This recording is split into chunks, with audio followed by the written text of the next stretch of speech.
Hello everyone, and peace of Christ all of you, peace and body friends. And today we have a different topic. Before we start, we are going to go over some comment in the comment sections in the previous video, and then we go from there. Yesterday we heard the news about a sister. Her name is Hatun.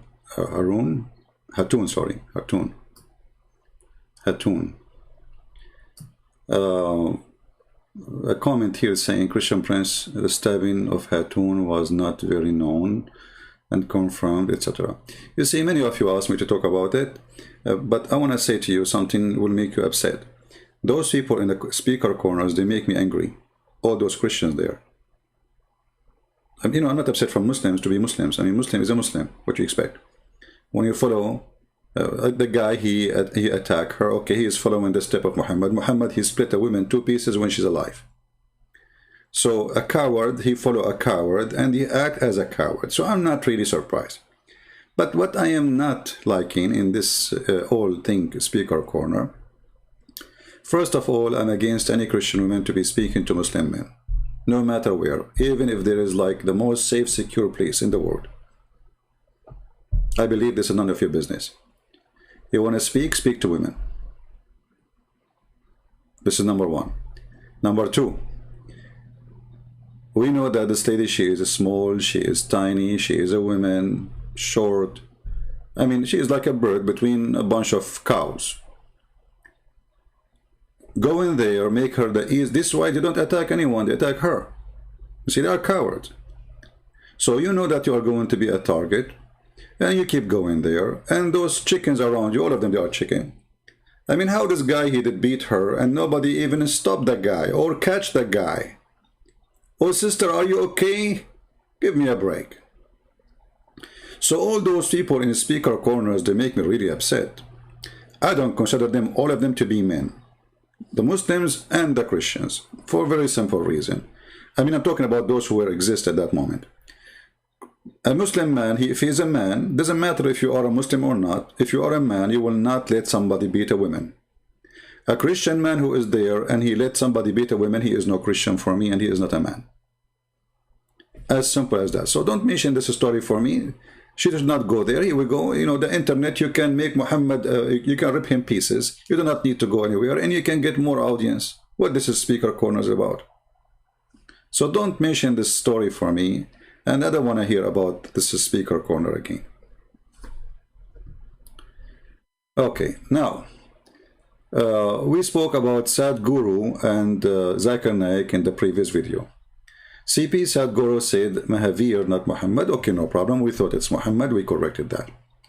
Mahavir is the founder of a religion called Jainism, which is an atheistic religion like Buddhism. Okay, no problem. Okay, let us see. I bet Christian Prince cannot stay without meat even for a single day. Hence, twist reality to great extent to justify his greed to say plant eat meat. Yes, they do eat. But not by killing animals. The funny is that in your culture or your religion, when a man he die, you burn the women alive with the guy. But you are merciful with the chicken and the cow. It was the rich and the missionary Christians who stopped such an evil practice. So give me a break about how, not by killing animals. You kill animals every day. Yes, you do. Who is the one who gave you the authority to use animals to carry your stuff? Who allow you to put the animal, the elephant, in a chain? Is that killing the animal or not? Merciful boy?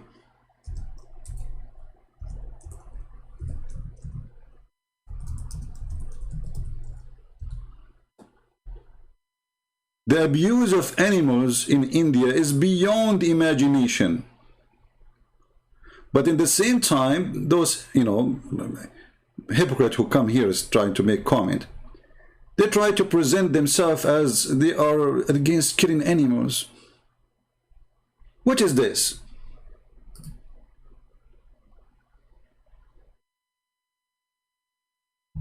What is that? Especially elephants, they are very special animals, you know, they have a very, they are very emotional, they cry, they have, you know, what, so, oh, but let not by killing animals.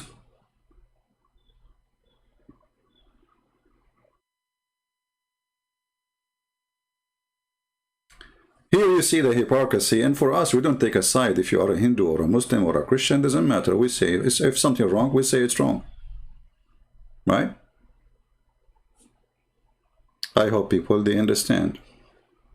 And if you don't understand, I don't care.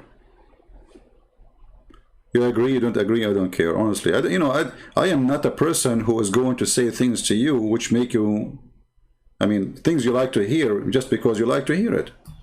That's not what I'm here for. That's why I make people angry, you know. So we don't like to kill animals, but we like to capture them and put them in a chain and enslave them, and we abuse them. Yeah, you know, we are very, very nice, you know. It's, you know, all your life is based on abuse and killing. This is killing. This is actually worse than killing.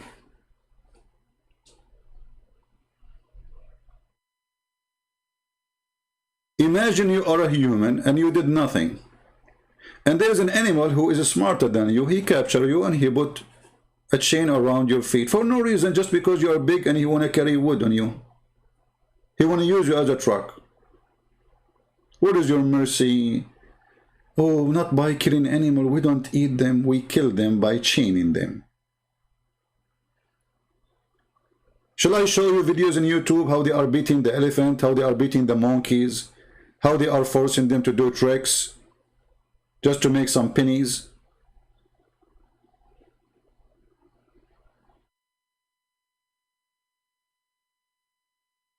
And the funny part, elephant is a lord, yeah, is God. he's God, and yeah. So, you know, don't be upset from me. I say things as it is. Abdul Rahim saying, Bible says that pork is forbidden to eat, yet you do. Why? Very simple. Because the Bible forgive the pork for a reason. It was for a health reason. You know, pigs, they grow in the field and they eat anything, including dead bodies. You know, pigs today, they are not feeded the human being, unless you throw a human being in front of him and he's dead. So there is a reason. And the reason is a health reason. And actually, still, the reason is exist. But Jesus, because he is wise, he is above just normal human being, average understanding of things. He said clearly that it is not what go inside your mouth make you dirty, it's what comes from your mouth. So when the Bible speaks about forbidding food for you, it's not about you being dirty, it's about you being unhealthy. And it's not, you know, they are trying to save the community. It's a Jewish community and they don't want disease to spread. As simple as that. But food is not going to make you a dirty person. So when we saw a video yesterday, or 2 days before, between Zakir Naik and the fan of Sadhguru, and the topic is, our food is better than your food. I mean, how silly, how shallow, both of you. So now you want to prove to the Muslims, they want to prove to the Hindus that the religion is better than them because they eat meat. And the Hindus want to prove to the Muslim that they have a better religion because they eat falafel. I mean, have you ever seen how such a shallow stupidity? So this is what makes your religion both good. Do you see the stupidity? And both of them, they start lying to each other, and nobody want to share the truth. The truth is that a human being is born drinking milk. And milk is not a vegetation. It's not. So even nature, even the elephant, you make him God. When he is born, he drink milk. Even the cat, even the rat, Milk. The first food for a baby. Doesn't matter what baby it is. It's a human, it's an animal, it doesn't matter. So that proven you that you are stupid and you are just looking for fictions. So why God did not make the women, instead of giving milk, give a cucumber in her nipples? As long as it's more healthy. Are you saying that God is stupid, he designed you wrong?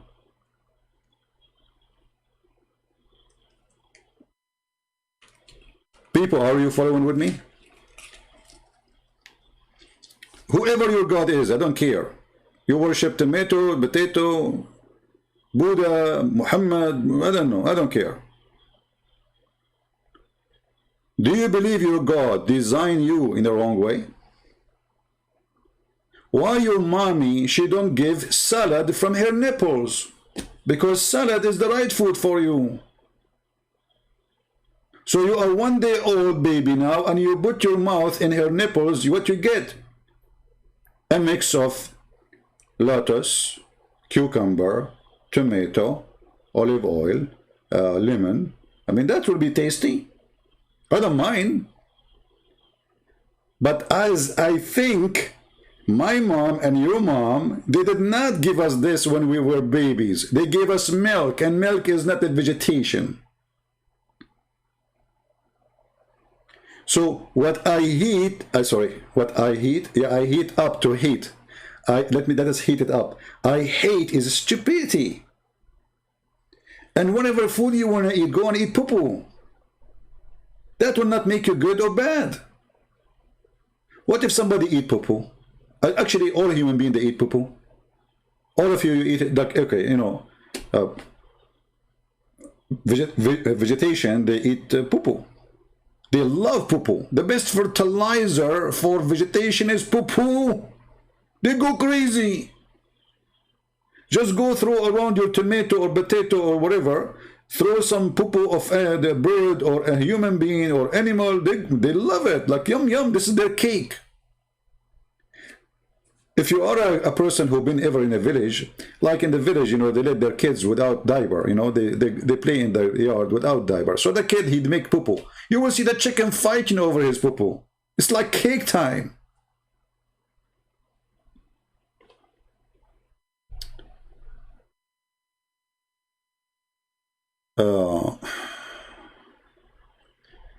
So, you know, Hinduism for me is a kind of a fiction, like the fiction of Muhammad, but it's different level of fictions. You know, a fiction of a plane with words, claiming decency. In the same time, decency is not there. Animal abuse, human abuse, women abuse. Women, she is burned alive when the husband died. What is that? Where was the priest for centuries? What religion says that if a man he die, he take his wife with him, and we burn her alive, but we don't kill animals? What culture is that who divide a human being between Brahma and low level and high level? This is what India is about. There's rich, there's a Brahma, there's holy people, and there's trash people. That is a shame. So the religion trashing people, making them trash, and now they cannot even be considered from a high level. That's it, you're stuck there. The guy who his father do barber shop work, he have to be a barber shop for the rest of his life. The guy who collect garbage, he's born of a collect garbage family. The whole community is a collect garbage community. So you claim what make you good is eating vegetation, but that will not impact really your reality in life, where you abuse a human being by dividing people into rich and poor, dividing them by level, by the rank of jobs, and the one from this level, he cannot marry from that level. And you know, this is disgusting culture. And remember, I love Indian people. I have a lot of respect for them. I never met an Indian person I did not like. They're nice people. So I'm not talking about Indian now. I'm talking about culture. I'm talking about even belief, which is a bad belief. And actually, this belief is going to be demolished sooner or later. But now our topic is Sadhguru and Zakir Naik. You see, the easiest way to find who is a businessman or not is to ask him questions. And the easiest way to find if a person he is a scholar or not is to put him in a stage to debate. Both of them, Zakir Naik and Sadhguru, they don't really debate. They don't. Why? Because in a debate you will find if a person is a smart or a donkey. But when he is the only smart guy in the stage, and I put the word smart between two brackets, and he is there to have light on him and to be praised, who is going to prove him wrong? Actually, Sadhguru is way more idiot than Zakir Naik. At least Zakir Naik, until now, he did not flag my video. Sadhguru, he flagged my video 3 times. Where is the guy who teach tolerance? Where is the guy who teach acceptance of others? Where is the guy who says we should accept each other? You know, you have your soul, I have mine. I mean, those are speeches in the stage. But now, let us see how long it's going to take before Sadhguru go to YouTube and file copyright claim. Do you see how much tolerance he teach and he practice? In the stage he says something. If you remember, we made a video before about this guy. A guy, he asked him a question about his organization. And he got him busted with the question. What's Sadhguru? He said. He started making fun of him. Where is the tolerance of the wise man with the long beard? Right? What happened?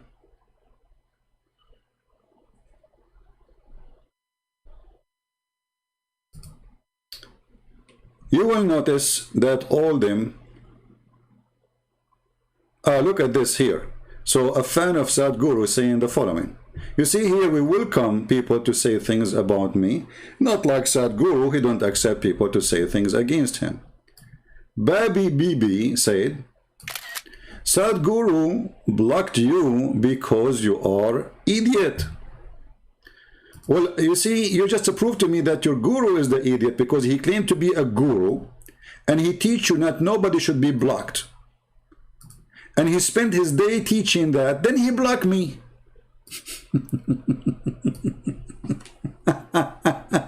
So you just proved to me that your guru is a turu. He's not a guru. Your guru remind me of the love guru in the movie. You know, the movie is about love guru, but it's about penis. And there's a huge difference between penis love and love.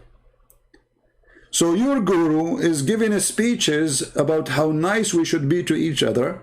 But then when I make a video about him, he go to YouTube complaining. What is the wisdom? What happened? You know, make a video, refute me. Aren't you the guru? You can get me busted in 2 seconds. He is a guru as long as there's nobody in front of him to get him busted. I'm going to show you now an example of his stupidity. This is here. You see, businessmen, all of them, they share one thing. They never say a truthful opinion. They do politics. So the video here, and this is posted by Sadhguru organization. You see it? Sadhguru end.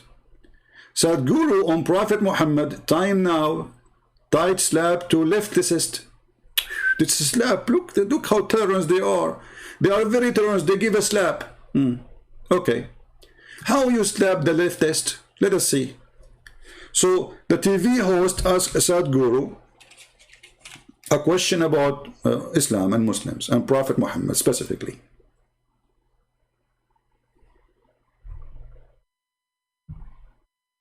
Listen carefully. Earth is a mosque for me.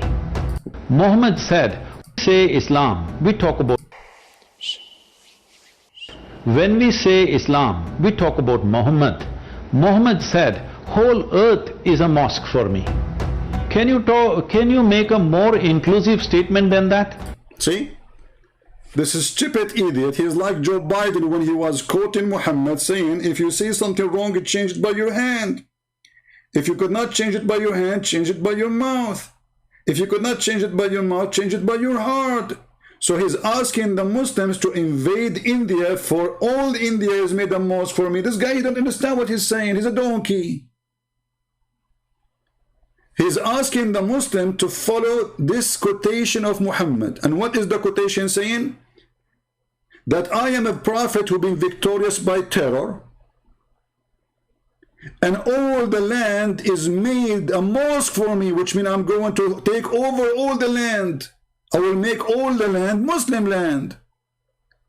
So you see how your stupid guru, he is asking the Muslim to invade you, to do jihad against you. This is the hadith this idiot was quoting. Read it with me and laugh. The Prophet, he said, I have been. He was given 5 things that were granted to me. Nobody have them before me. Okay, what are they? Every apostle wasn't particularly to his own people, whereas I have sent to all the red and the black. And the black? Yeah. Red and black? Take note of that, because we go back later to it so we can laugh. And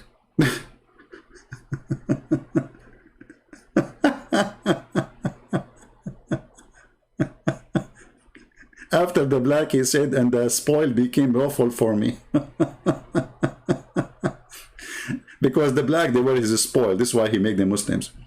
They were never made lawful to anyone before me. Why, Moses, he don't have a spoil of war, supposed to? How come you Muslim, you say Moses, he have a war? How come you read for us from the book of Numbers? See the Muhammad the liar? So nobody before you have a spoil of war? Oh, okay. And the earth have been made sacred and pure and mosque for me. You see it? This is sacred land for Muslims. So Muhammad's mission is to kill every single one is not a Muslim. And the stupid guru, Sadhguru, is a sad guru. Perfect name. Quoting for you what Muhammad meant to do jihad and conquer your land. And right away Muhammad, he says, and I was victorious and I took the land from a distance of 1 month journey by terror. You see the translation here is a false translation. In Arabic it says, وَنُصِرْتُ بِالرُّعْبِ بَيْنَ يَدَيْ مَسِيرَةَ شَهْرٍ وَأُعْطِيتُ الشَّفَاعَةَ. And I was victorious by terror from 1 month journey. So this is what the stupid Sadhguru is quoting for you and asking Muslim to follow the steps of Muhammad. Okay, now if we are a Muslim, we are going to follow this. Do you see how stupid this guru is? He's asking Muslim to invade India and to take all of India and make all of India a land of the, you know, of Muhammad. That's what he's saying.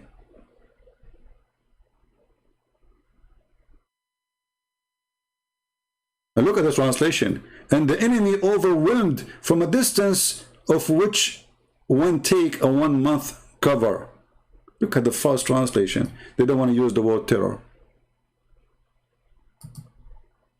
Right? Abdul Rahim saying, didn't Jesus say he will come with the sword and kill everyone with the sword? No, Jesus, he did not say that, you donkey. Jesus said that when he come with the glory of his angels, everyone who rejected him, he will be slaughtered. That isn't a judgment day. That's not a war now. Don't you believe in judgment day, Abdul? Suddenly, Abdul, he don't believe in judgment day. Your God, Allah, will insert in your anus a chain made from iron. So it's better if Jesus kill you by the sword than being having, you know, something in your anus. Do you enjoy it? I think you are an anus guy. So this is about the judgment day. Jesus is speaking metaphorically that in the judgment day he will come. His coming is not going to be the same as first time. The first time he was just doing his best to make you accept him. Second time he don't care if you accept or not. It's too late. He's coming as a judge. So here we notice that this Sadhguru is asking Muslim to invade India.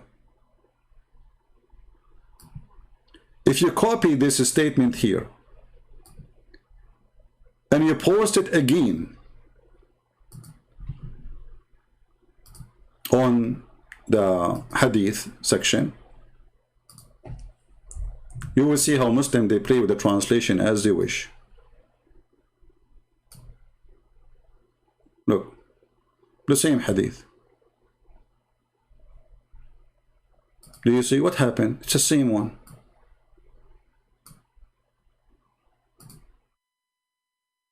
I was made victory given to me by terror, of affrighting my enemies from a distance of 1 month journey. You see how nice Muhammad was? So when has Sadhguru, he says such a thing, right? Sadhguru says, if Jesus come back, who will follow him? Everyone has bills to pay and job to go. This is what Sadhguru said. Well, this is just a stupid thing to say, because who said to you that if Jesus he come back, did Jesus promise you not to pay your bills? Obviously this guy is an idiot. He's like Zakir Naik. He say things for his supporters, you know, they are Hindus and they don't care what he say, insulting Jesus. Well, here we go, I follow Jesus and I have bills to pay, and there's more than 3 billion human beings, or maybe less, they follow Jesus. For sure, many of them, they are fake Christians. But who said that if you follow Jesus, you don't pay your bill? Isn't it Jesus says, give to Caesar what to Caesar? Hey Christians, isn't it Jesus, he said to the rabbi, not only he said to the normal people, the rabbi, he said to them, give to Jesus what to, give to Caesar what to Caesar? So who said that Jesus did not say? Jesus was not a fiction person. He was a person of reality.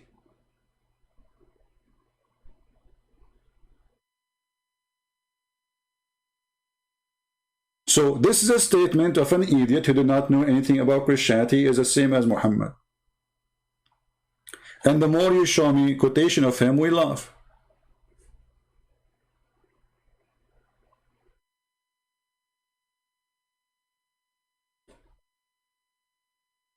You see, when you are in the stage and nobody there to get you busted, you are smart.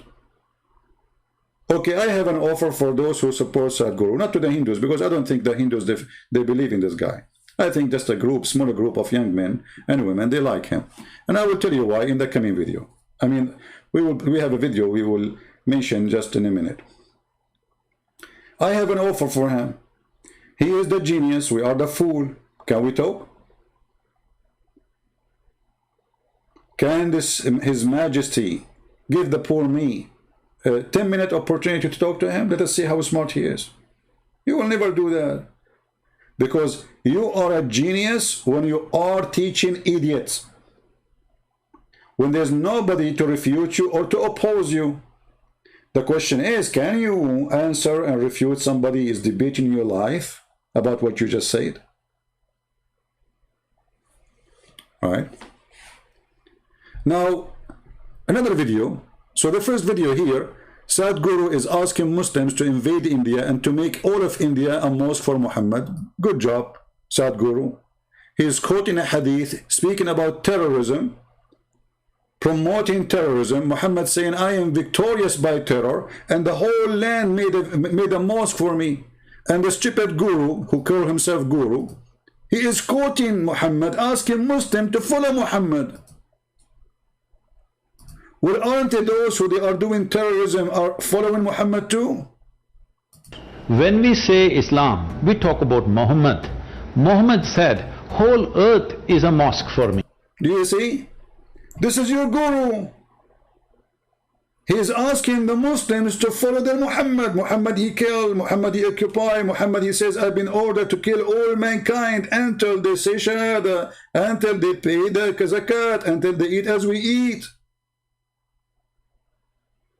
So this stupid idiot is asking the Hindus to follow, the Muslims to follow Muhammad. Okay, they do. Can you make a more inclusive statement than that? No, please let the Muslims live by that. Let the Muslim live by that. Did you hear it? Indian, did you hear it? Let the Muslims live by that. So why you are asking countries or government to arrest Zakir Naik? He's living by that. Stupidity is amazing. You see, I just yesterday, like, because I saw the comment of some fan of this potato, and I promised him, my coming video, I will get him more busted for you just because you are so angry. I want to make you more angry, just to show you how shallow you are. In the same channel, in the channel of Sadhguru, look how sad he is, Youth and the Truth. Look, look, look. Even the title there in the screen is Youth and what? Truth. You remind me of Muhammad with your truth. Okay, Youth and Truth. The question is, and this is the title, let me show you. Sadhguru answer, is it wrong to have sex before marriage? Remember, the title says he answer.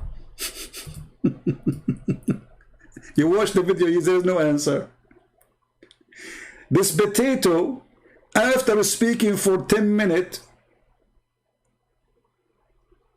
to answer the question, he gave them no answer. Do you know what he said? Let me move a little bit so you can laugh with me. So what the question, brother? I mean, this guy is no different from Zakir Naik. He's just a business making money. Look how he sit like a king, dressed nicely. Did you see his pictures in America dressing cowboy? Living in a nice palace? But he school you about how to help the poor? Guru, we as students stay away from our homes, from the familial, emotional comforts. In terms of our careers, we move out seeking greener pastures. In that, we seek company in opposite sex. Some people get into relationships which gradually progresses to physical intimacy. Sadhguru, the question is then why as generations we cannot discuss it openly, or is premarital sex still a taboo? See, this is not some kind of a prescription. Hold the beard. Hold the beard, and now he's grabbing the question. And look at this beard. He spent like 2 hours before he go live on TV to camp it.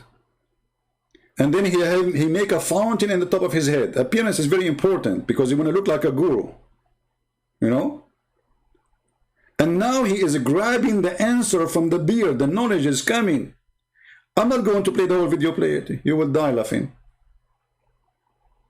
When you are getting to be, you know, a teenage hormone, and you know, and then any pump in the body will make you horny, like what? Okay, what is the answer? So after talking for a long time, the answer, there's no answer. This is an individual need.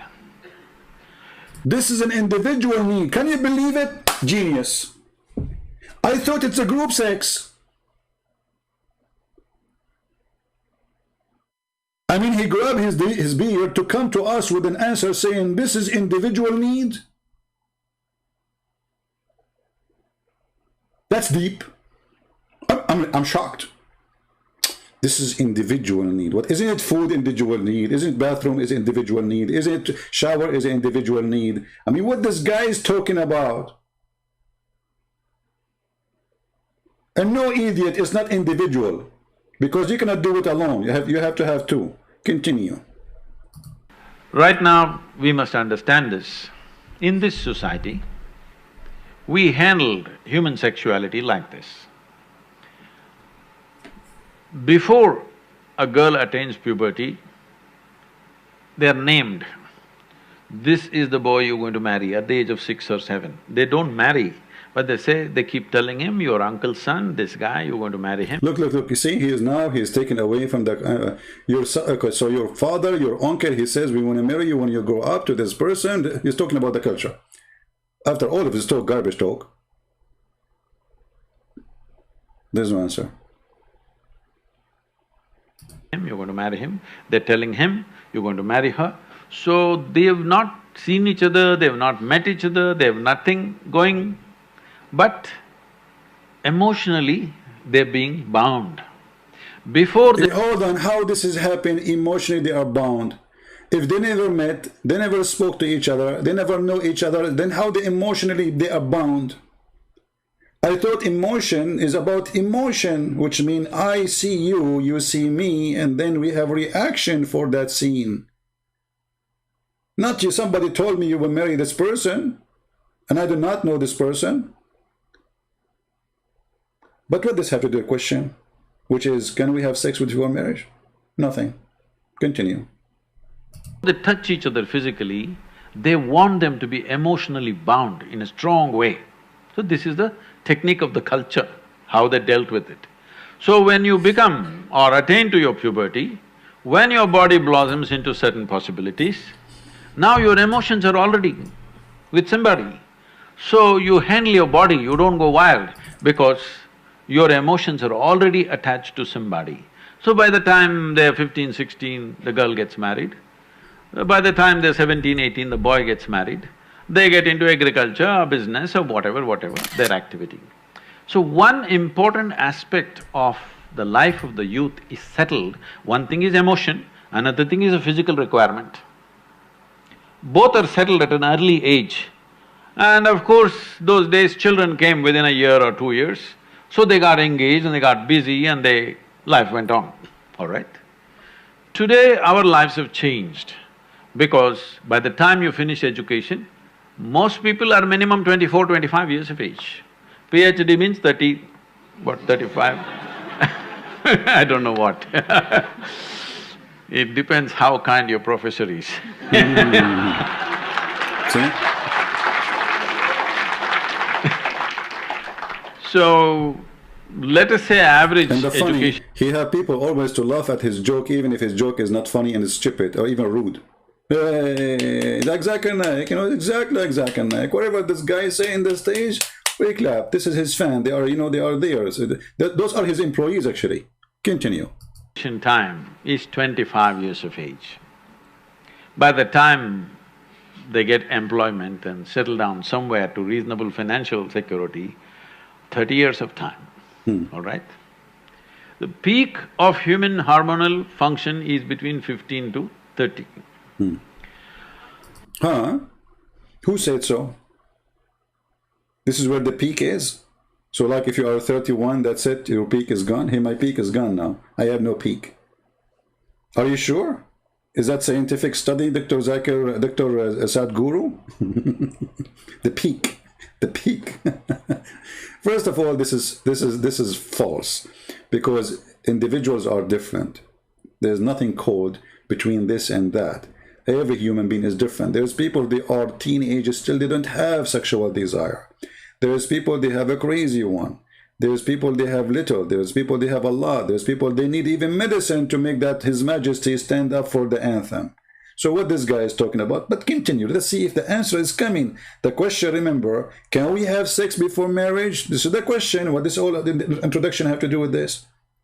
Or introduction for social life to understand what's happening. But still, we need an answer. Can we have sex before marriage or not? You're not teaching people some ascetic way to live. You're not giving them some sadhana that they're transforming their energy into some other possibility and attaining to something else. There is no such thing. Yeah, actually, if your private part is horny, you can convert that to solar system energy. Look what he just said. I mean, look how they use words. You change or you make your energy in different places. Okay, what? Hold on.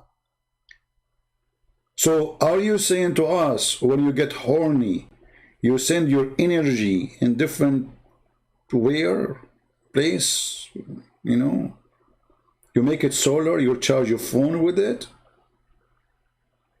So while you are married and you have a wife and you have daughters and you have kids, just to transform your energy to something better. Light your house with it, connect a wire there. Big words, but they are empty, and they have nothing to do with reality. So when he said, if Jesus come now, who is going to follow him? Everybody have bills to pay. Look what he's talking about now. Sadhana, that they're transforming their energy into some other possibility. and attaining to something else. There is no such thing. And there's close proximity with the opposite sex. If you don't want to address it… Oh, so before, Indian people, they were separated like women and men, like Muslims? Since when? But I know that even women, they wear like a little sheet around their body and their waist is showing always. And women, they are in the market, they are working with the man, they are working in the field, they are not separated. What this guy is talking about? Since when the Indian society, men and women are separated? Anybody correct me, please? Then you will create an unhealthy society, very unhealthy society, which unfortunately is finding expression in violent ways in our society, because we've not addressed the fundamental needs of a human being. Brothers and sisters, thousands of years pass and the gods of the Hindus, they were there, and nobody addressed the fundamental needs of a human being, nobody. But this guy is going to do it. We are not addressing it, brother. You idiot. No, they do. And this is why they find a solution. And this is why the Gurshi said to you, shall we have sex before marriage or not? They are addressing it every day. Okay, what is the answer now after all this introduction? First thing is nourishment. But what? The question is, can we have sex before marriage? The answer is, first thing is nourishment.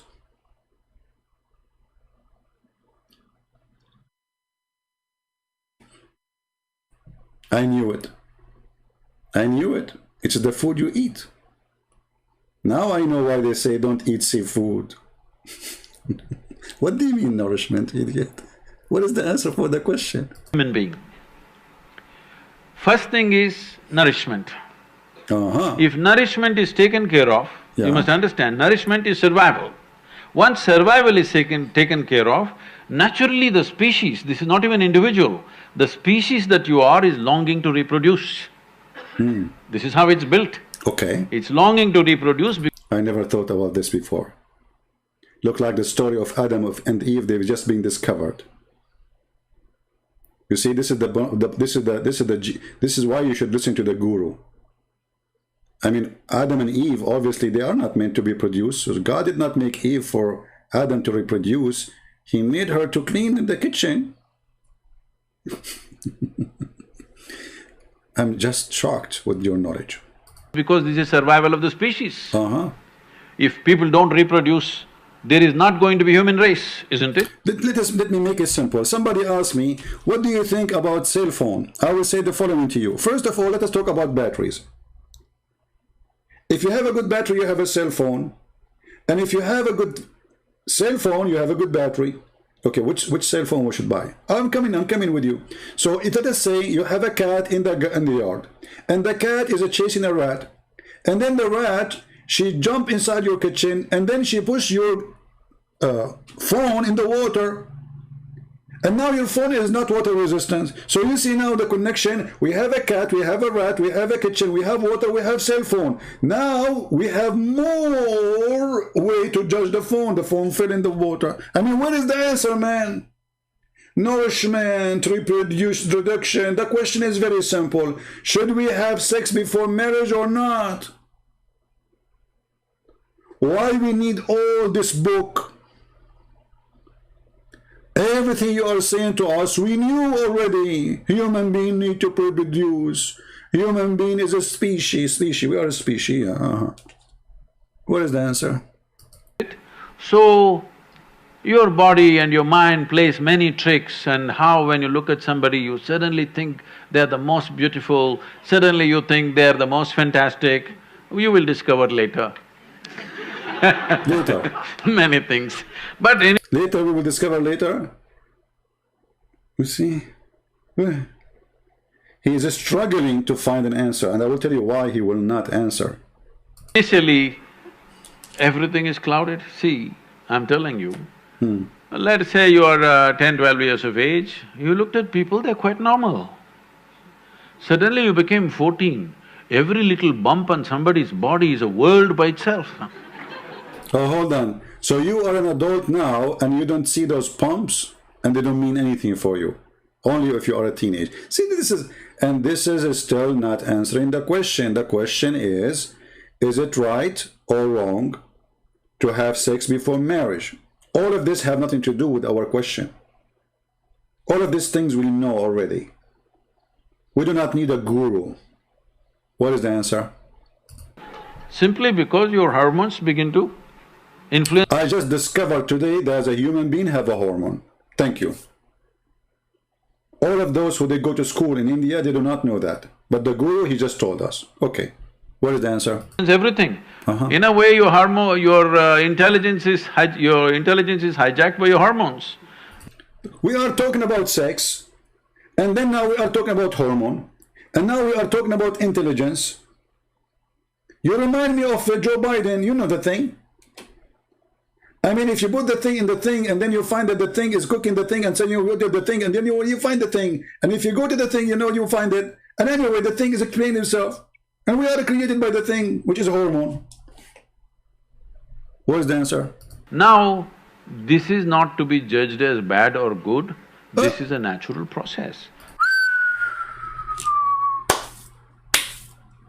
Do you see the answer? This is not to be judged, it's good or bad, this is natural process. So what is the answer? Let me play it again. After all this introduction, To be judged as bad or good, this is a natural process. There may be a few people who will go beyond that. It's fantastic for them if they can go beyond that. They're not compulsive about it, they went beyond it. Fantastic for that person. But you expect the whole society to go beyond that, you're just stupid. Such a thing doesn't happen. So, definitely the debate of when and how sexuality should happen has to come in. But now, we are still having a certain cultural aspects to us that we are an emotional lot. We are still an emotional lot. People suffer immensely when things happen without the needed emotions. A whole lot of people at least. There may be a few people who are above that, but a whole lot of people suffer. So, for our country, for our society, how to deal with this without causing a major disruption in the social structure is something that we must debate. You must do research on it, how to… Yeah. So this is the answer. This is something we must debate and we have to research. So all the research you did not give us the answer? So all those 12 minutes of a speech,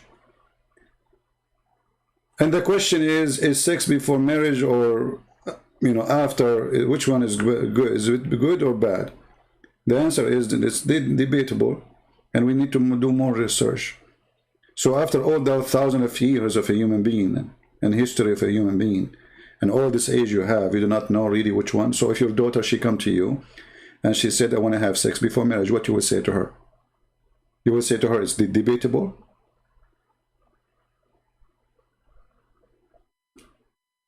The girl who asked the question, look what she will say to him.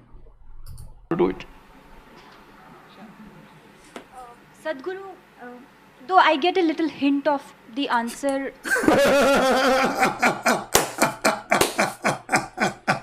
After all of this, she said, can I get a hint of the answer?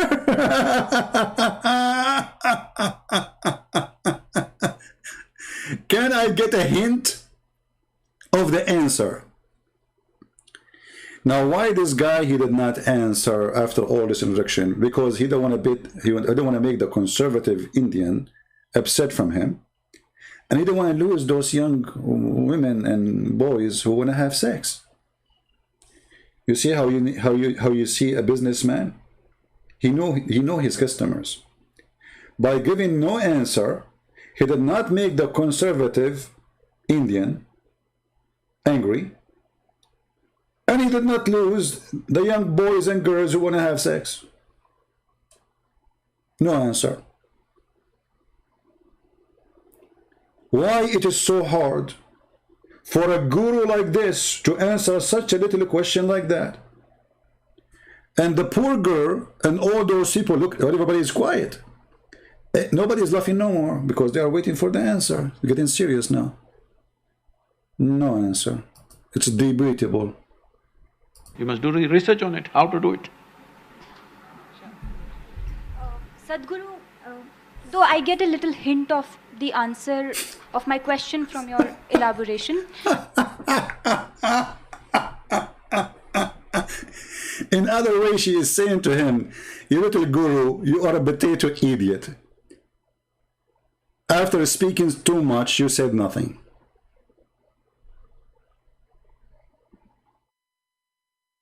So my friend, if you are an Indian and you think this guru is a guru, he is the same idiot like Zakir Naik. Both of them, they are businessmen. They have millions of dollars, nice fancy houses, a great life if we count the money. Their kids, they study in the most expensive schools. Big, huge income. And then they school you about good and bad. So, Mr. Guru, can I get a hint of your answer? Right? Now, a person, he said the following. I think he is a Hindu. He's upset. It's okay, my friend. Take it easy. He said Jesus cannot save himself. How he will save humanity? Who said that Jesus did not? Isn't it the challenge is, if you are the Son of God, save yourself? Well, isn't Jesus alive? And he appeared to tens of thousands after he was resurrected from the tomb. So who said he did not? You are a fool, and you are an idiot. Obviously, you do not know what Christianity is. Regardless if you believe that the story is true or not, but when you speak about somebody else's faith, and you think that he is not saved, well, he is. And he is right now alive. Even for the Muhammadan, he is alive. So this is a funny, stupid statement. What I notice is that when you speak about an icon person for a religion, everybody get upset. If I go now and speak about somebody he claimed to be Christian, like as an example, James White. James White for me is a certified donkey. But he have a big number of people who follow him. They believe that he is a Christian pastor. He is a smart person. For me, this guy is a certified idiot. Actually, the donkey is not fit for him. Donkey is too much. He needs to work hard to get that one. He's like Muhammad. So those people who, when you say something, I can prove it, by the way, about those people. I will never say something unless I can prove it. Like this James White, he says, whoever say that Islam on whole is a terrorism, he is a liar. Well, you stupid idiot, donkey. This is Muhammad saying, isn't it Islam is Muhammad? And isn't it Muhammad who says, I've been victorious by terror from a distance of 1 month journey? Whoever of you say Islam in whole is a terrorism, he is a liar. This is what he said.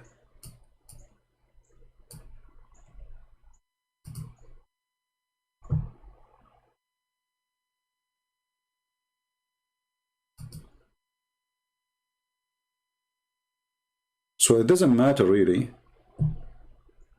Somebody asking me, are you a Catholic or Protestant? I am none. I am a Christian who follow Jesus. You know, and Catholic and Christians is the same. No different really for me. This is again, this is how you know who is an idiot and who is not. You see, Christianity is believing in Jesus as Son of God who came in the flesh, and he crucified and he resurrected from the tomb. Who there is no salvation but by him, and nobody can forgive sin except him. And both of them, they believe in the same. So those names are created by man for the purpose of products, not for the purpose of serving Jesus.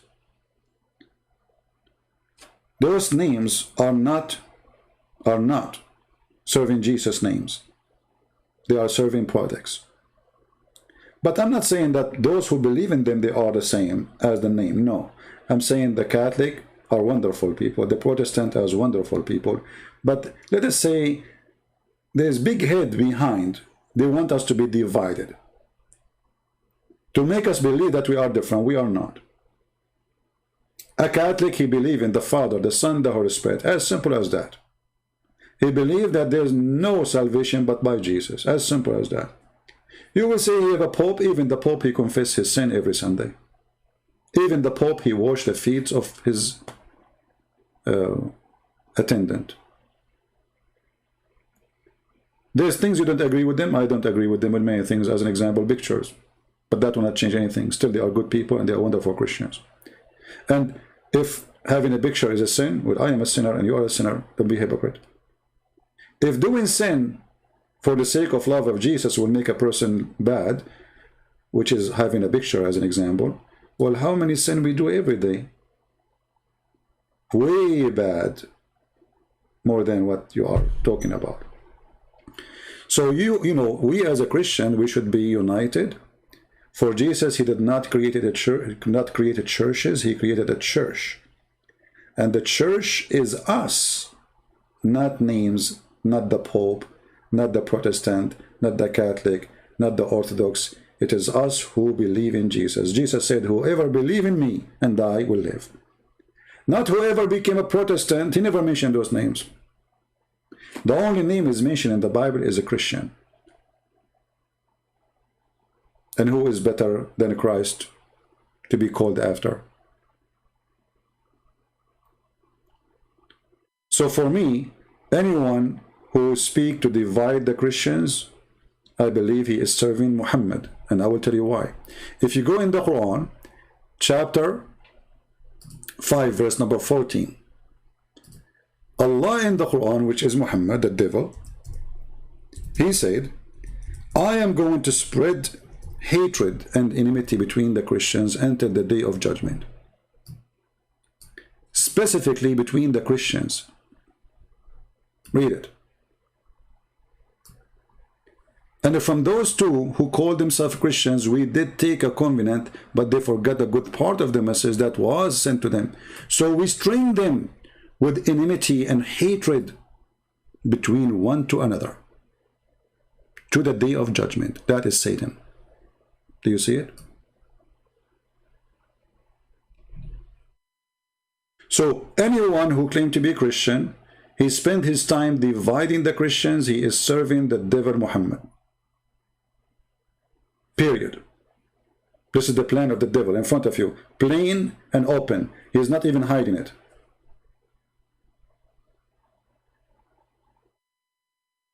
Divide and conquer. So you who like to divide, you are showing me a great sign of stupidity and not following Christ. We don't have to agree with certain church in certain things. No, we don't. But still they are Christians who believe in Jesus and love Jesus and they worship him. If someone is a Jehovah's Witnesses, then I would say he is not a Christian. That's it. You know, he's no Christian. Jehovah's Witnesses are not Christians. Mormon are not Christians. Very simple. So, but don't lie about others. Oh, the Catholic, they pray for the dead. You idiot. No, they don't. Because they don't believe even they are dead. And they are not praying for them. They are asking them to pray for them. They don't even lie about it.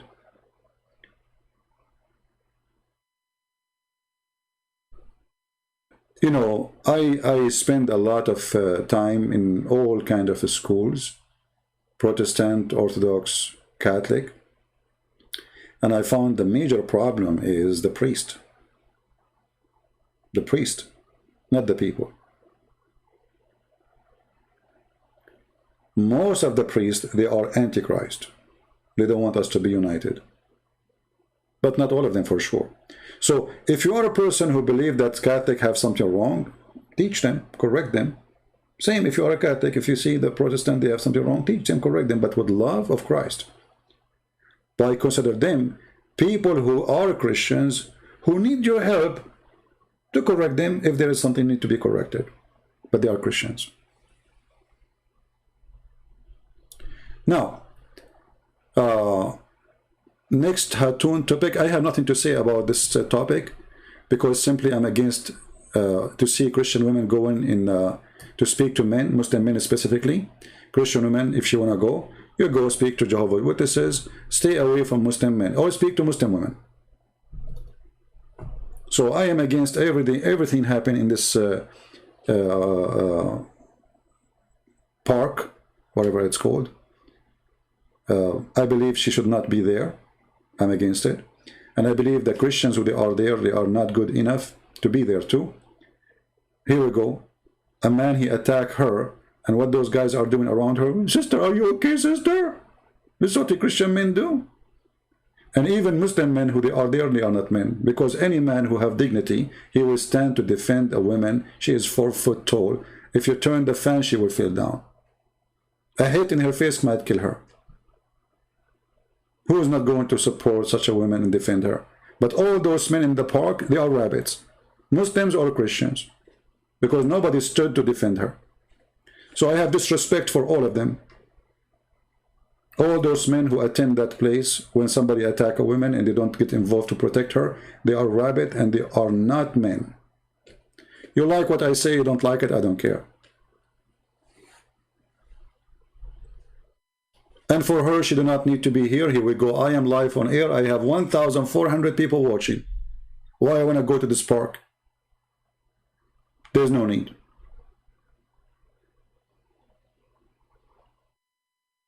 There's no need. When a Muslim, he attack a woman, he is following the step of the coward Muhammad. I'm not surprised. But when a Christian, he see a woman, she's been attacked, and all what he do, somebody call 911 please. Sister, are you okay? This guy is a potato. Don't get married. Somebody will beat your wife in front of you and you will do nothing about it. You are a certified potato.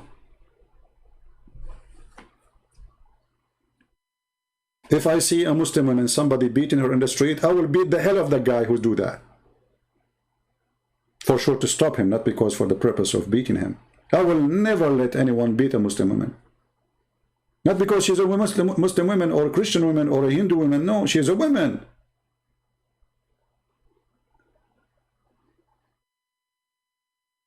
There's no, there's no, I mean, just in this fight, a person who cannot defend himself against a person who is a beast.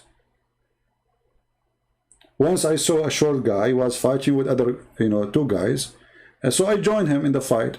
After we finished the fight and the other 2, they left, they said, so do I know you? I said, no. He said, so why you join? I said, because you are short.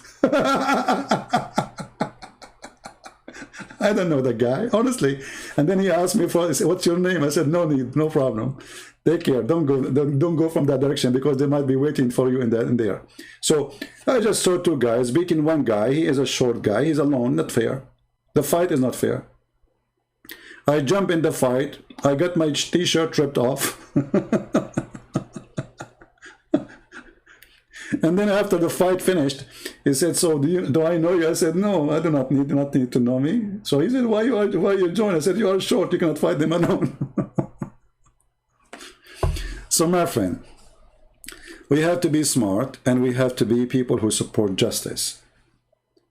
And the Lord, he said, be peaceful like dove, like the little bird, the dove, but be wise, the same as a snake or serpent. You have to be wise. There's a wisdom. Don't be a fool. I hate foolishness. As simple as that. How people around allow the terrorists to... This is what I'm saying. This is what I'm saying. How the guy even attack her and those guys around. Oh, look how many men in the video. I mean, sister, are you okay, sister? Is that what you do? Very disgusting people. So don't mention this topic for me, please. Sharing fairy tales from the basement. That's a good statement. Well, let me ask you, Mr. Abdul Rahim. You do not know me. I am a person who joined the army in the time of war, you potato. A person who is a coward, he never joined the army to go to war. But let me ask you. Did your prophet ever join a war? Or he was in the basement?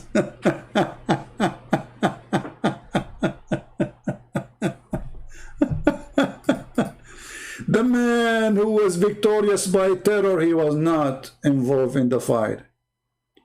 He used to sit in the back and he watched what's happening. He's a coward, he's a potato. The only time, you know, he was injured when somebody threw a rock from far distance at Muhammad and he broke his teeth. That's why when he speaks like a Zakir Naik. Brother and sister, today I'm going to recite the Quran for you. Do you want to show you how the Prophet, he lost his teeth? He was not fighting. Potato like your Prophet. Do you remember in the Quran where Muhammad, he said, he promised the Muslims to go to war and win the war, and he says 100 of you can fight 1,000? Did he go with them? Did he fight with them?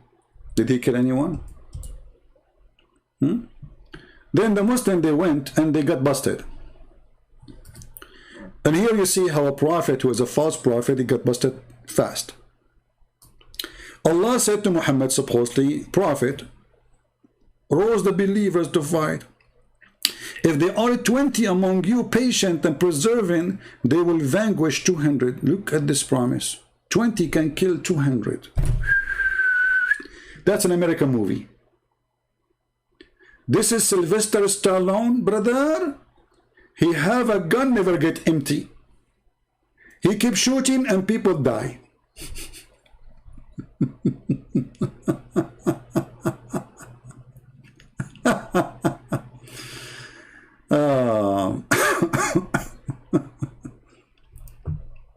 So the Muslims, they believe them that 20 can kill 200. They went there, they got busted. They came back to Muhammad. They said to him, Muhammad, what are you, man? You told us, Allah told you, man. What happened? Look what Muhammad, right away, he was ready with the verse. He said, oh, hold on. For the present, Allah has lightened your task, for He knoweth that there is a weak spot on you. So Allah do not know that the weak spot on them a day before. So Allah, when He sent them and He said to them, 20 can kill 200, you do not know that they have a weak spot on them. What is the weak spot? What is that? They did not take too much vitamin. Vitamin B and A were missing. I mean, isn't it obvious that you are a liar and you are stupid and you told them 200 can fight 20?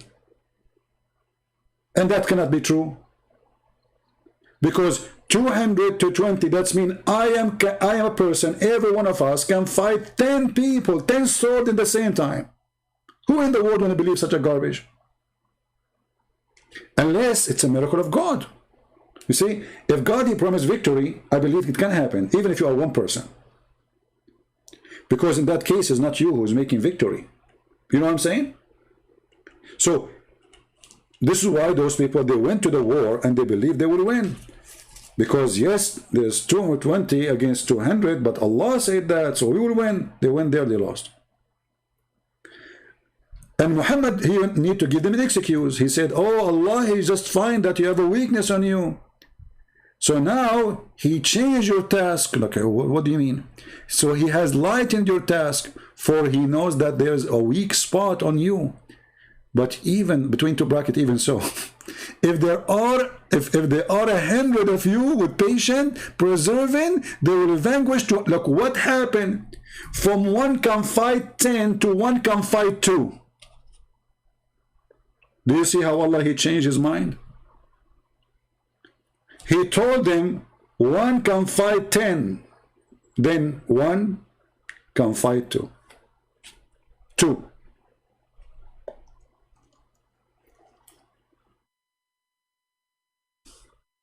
Do you see the liar? How he got busted?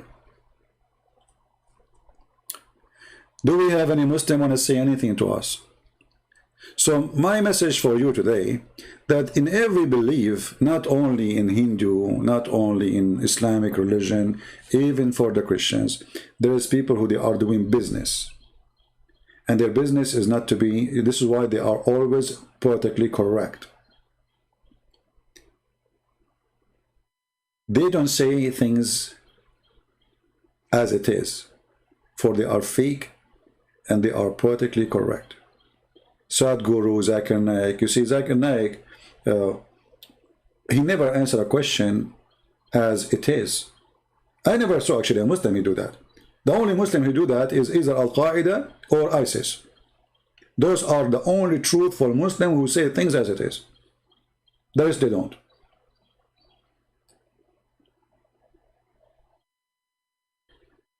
Do we have any Muslim want to say anything?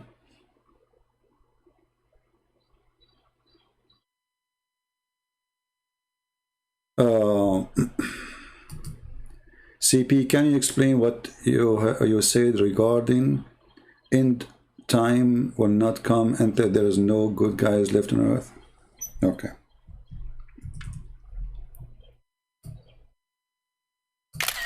So we have a question here.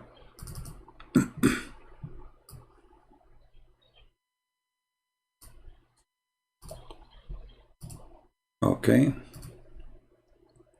Can you explain what you have said regarding end time will not come until there is no good guys left on earth? My friend, I do not need to explain that to you.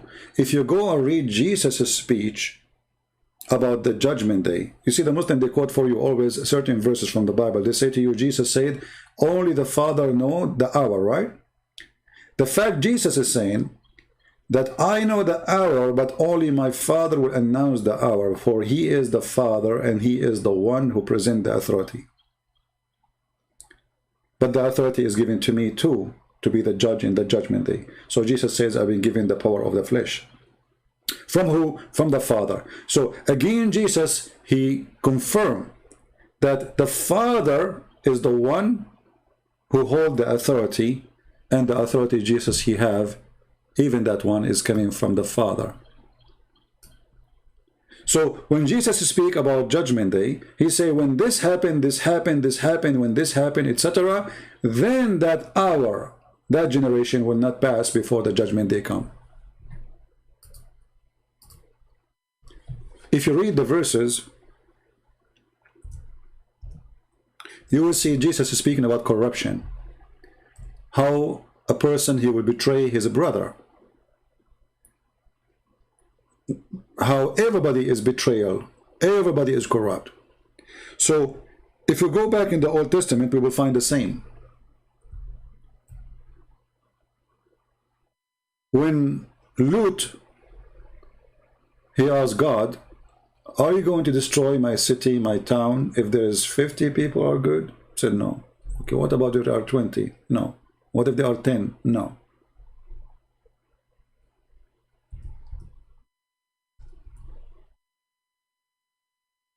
So judgment day happened by us. The more we corrupt ourselves, the faster it's going to happen. Because remember, the point of a judgment day is that it is, I give you all the opportunity, all the chance, and you exceed. So let us say, let's make it this way. Let me search for an image, will present what I'm trying to explain to you.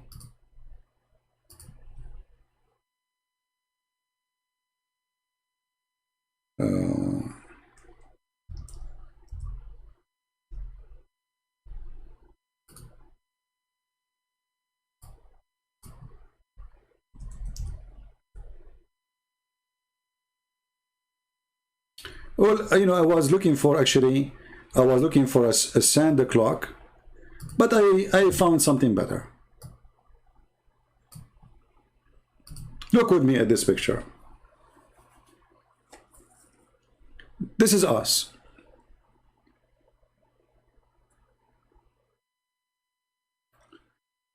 The more we breathe in the cigarette, the faster the cigarette will burn.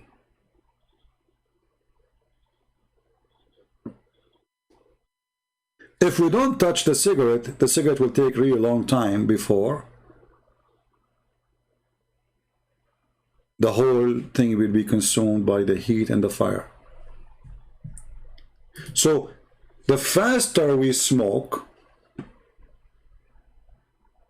I'm using smoke here as an example, the faster we die. The faster we are consumed. Are you getting my point?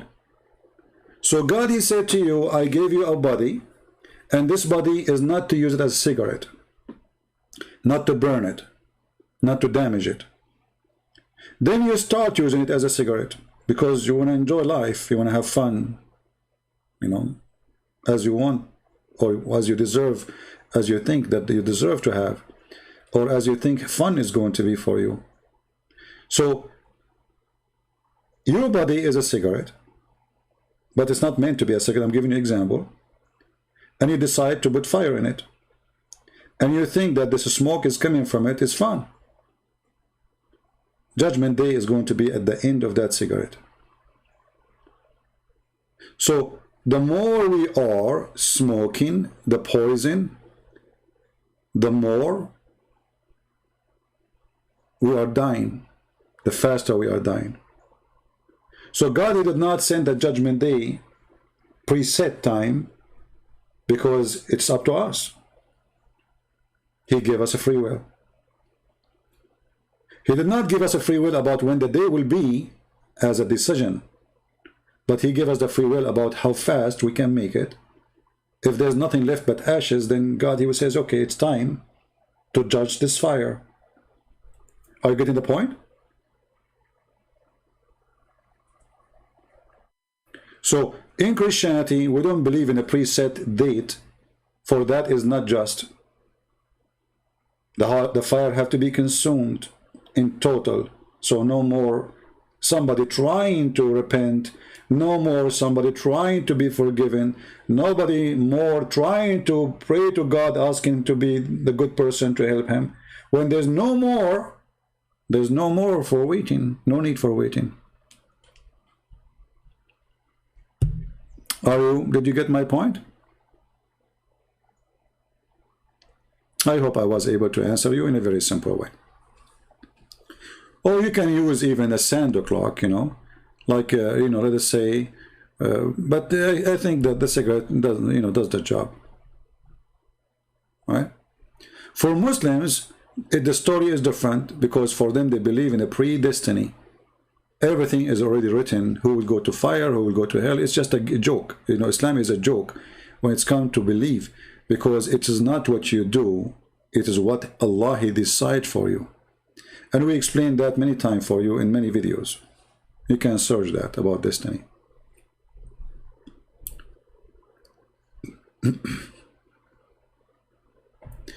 A Muslim, he said, let us post this.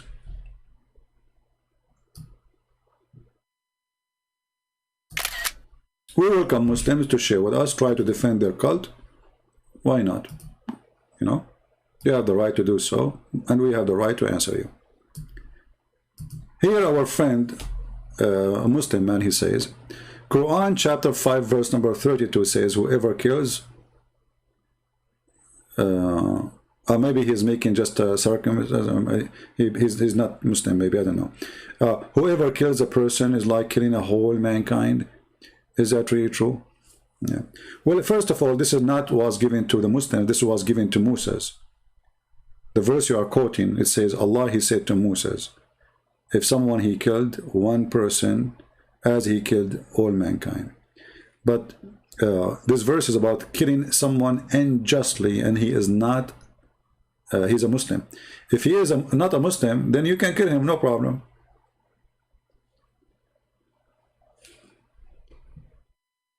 That's why Muhammad, he says in chapter 9 verse number 29, fight and kill those who don't believe in Allah. So if you're killing one person as killed all mankind, so he's talking about what? He's talking about killing a Muslim. So if you kill a Muslim unjustly, and justly here is between two brackets, because Muhammad is the one who decides just killing. So if a Muslim, he leaves Islam, we kill him. That is just killing. If a Muslim, he don't pray to Allah, we kill him. That is just killing. If a Muslim don't want to pay zakat, we kill him. If a Muslim, he want to eat pork, or, you know, we kill him. So justly here is a very flexible word for Muhammad. So Muslim, they use certain words. We use too, like just, marriage, innocent. But in Islam, they have different meaning. As an example, innocent man in Islam is only Muslims. If you remember the interview in the BBC with a Muslim, a decent Muslim, let us say he's honest Muslim. He said the truth. They said to him, why you don't condemn the killing of innocent people in the attack of London? He says, at the end of the day, innocent people for us as Muslims only are Muslims. The BBC guy, he said to him, are you kidding me? Are you saying that only Muslims are innocent? He said, yes. That is the truth. Right? Question, do you think Muhammad resemble biblical false prophet? He don't resemble, he is the false prophet. I mean, you see, actually, any chapter in the Quran proving Muhammad to be a false prophet, and this is my challenge to the Muslims. Right now, as we speak, who is a Muslim can show me a prophecy in the Quran? It was not turned to be a false prophecy. A challenge. Yeah, Chawadri, yeah. Any Muslim can show me? Who can show me one prophecy in the Quran? Just one. Did not turn to be false one.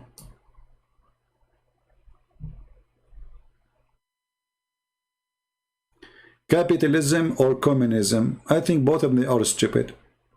Because capitalism is a beast, communism is different kind of a beast. Both of them, they end with one thing, that those who they are in charge, they are very rich, and those who they are not, they are very poor.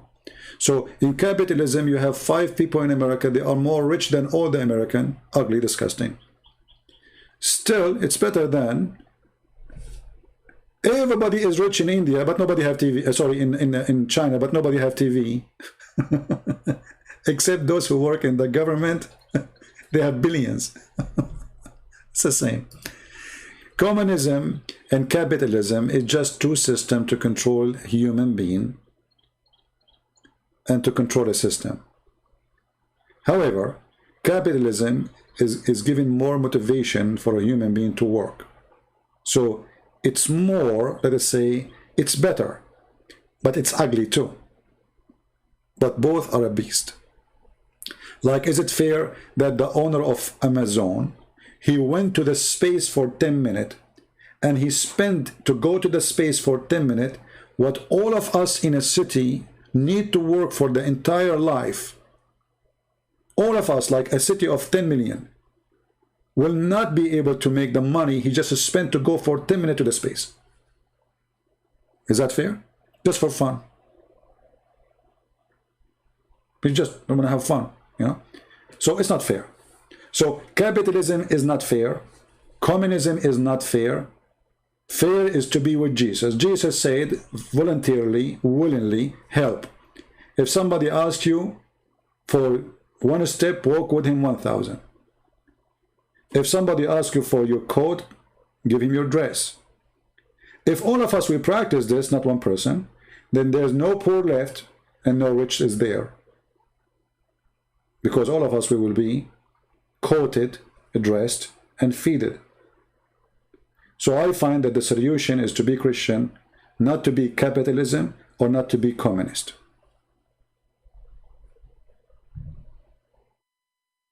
So we go back to our topic.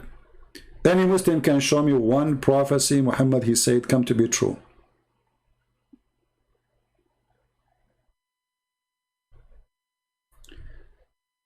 CP is misleading people and misinterpreting Quran. Okay, well, my friend, why you don't call me and show me how I do that and you correct me in front of everybody? And I like your moon, by the way. Why you put the moon there? Are you trying to mislead us? To make people believe that you are a person who worships the moon? Why the moon is there? I see there a sign, moon, heart, and hands. Are you praying from your heart to the moon? What is the connection between the moon and Allah? Any Muslim can answer? What is the connection between Allah and the moon?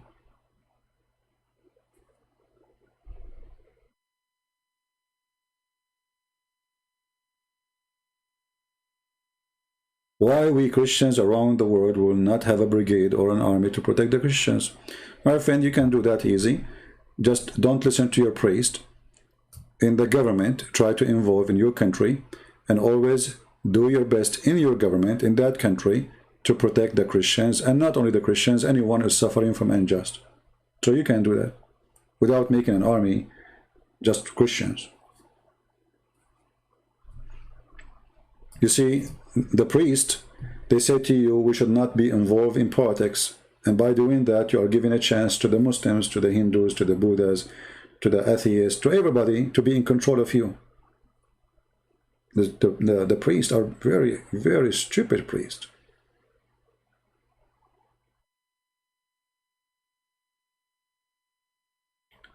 So, any Muslim want to give us a prophecy of the one so clean prophet in the Quran come to be true?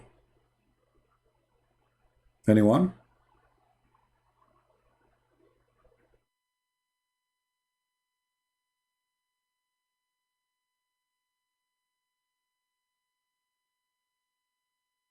Anyone?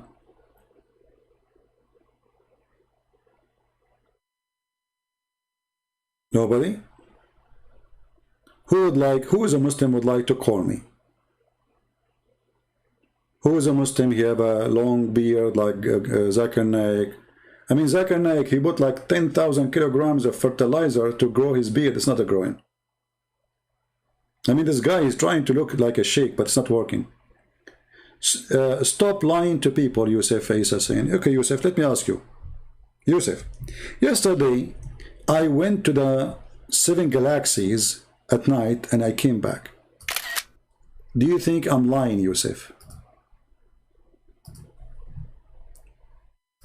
Yesterday at night I went to the 7 galaxies and I came back.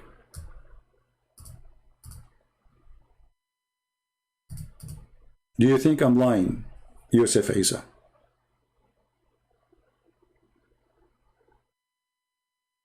It took me like 10 hours maximum. Do you think I'm lying?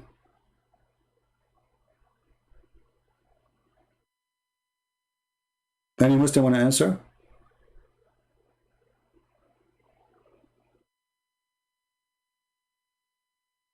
Who is a Muslim want to help me? Yesterday I went behind the 7 galaxies, the 7 seas, to the, behind like stars and etc. It took me 10 hours and I came back at night. Do you think I'm lying?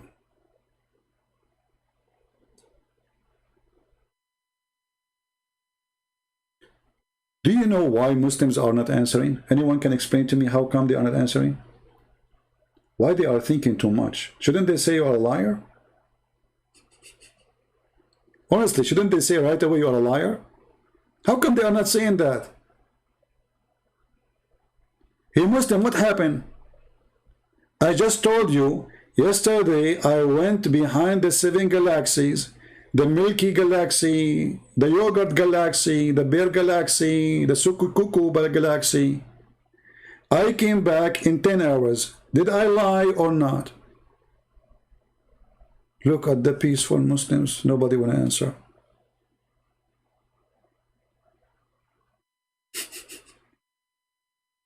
We know why they aren't answering. Because this is what Muhammad is saying. You see, that's the way they say to us, challenge us that Muhammad is a false prophet. It's just a simple question. You don't dare to answer it. Obviously, you yourself believe Muhammad is a fraud. A person, he woke up in the morning, he says to you, yesterday I went behind the galaxies, behind the stars, the seven heavens, not one heaven, 7. All of this in less than 9 hours or 8 hours. In the top of a donkey.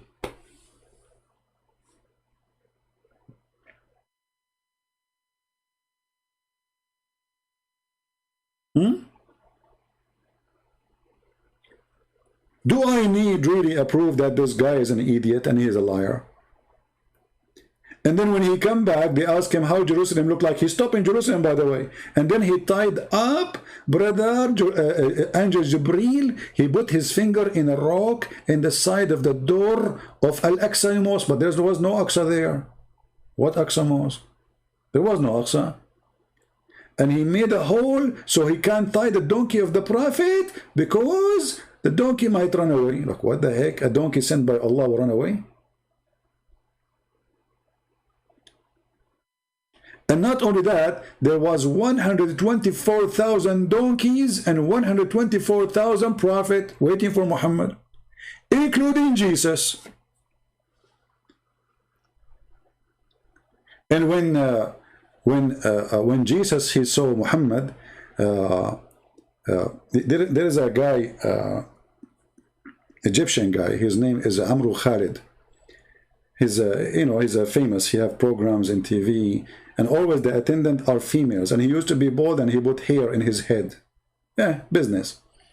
So he described for you like what happened when Muhammad he entered the mosque and Isa was in reception for him.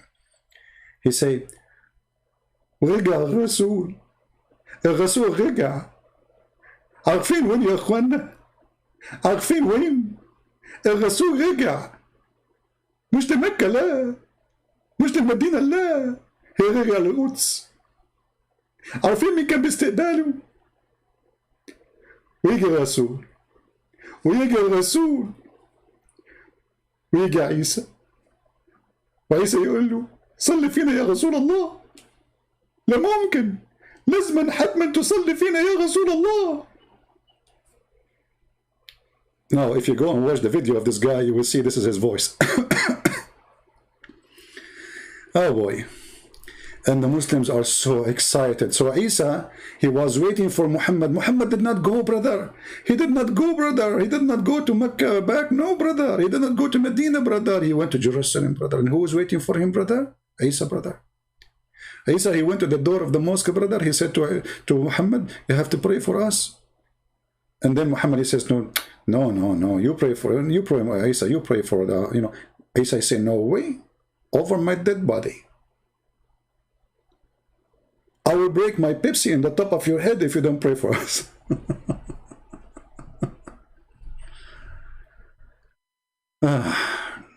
Prophecy in the Quran, the Roman Empire has been defeated in the land closely. Well, that's a good one. Let us see.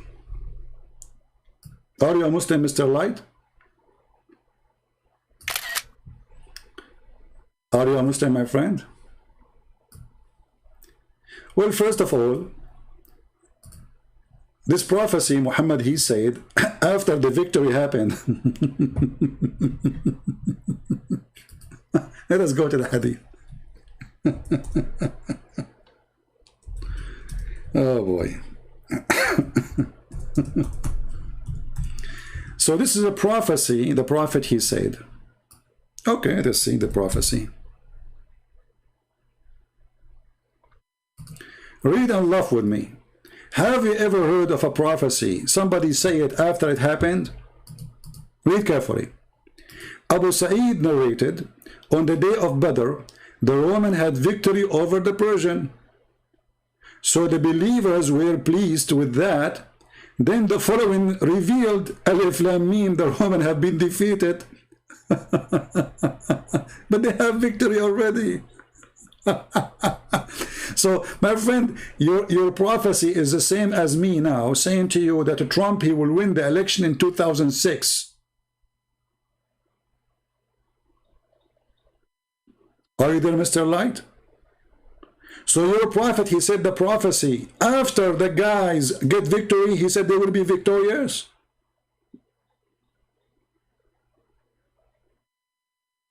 Are you there? And this is Sahih.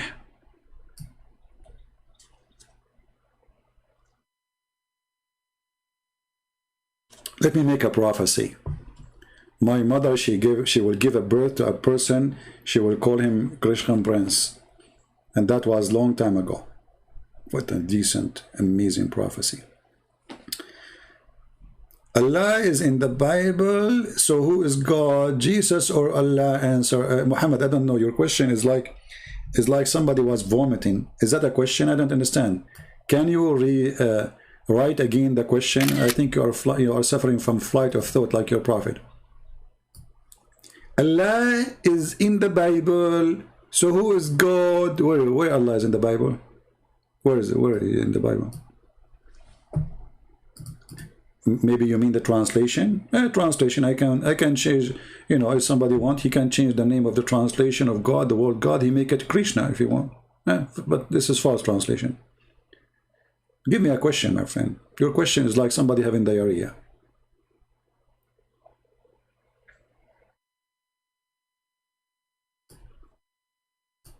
Muhammad is a false prophet. You see, when Muhammad, he says that the judgment day is sight and the moon split asunder. Did he give a prophecy? Yes. Was it right? No. It was false. Because the judgment day did not happen.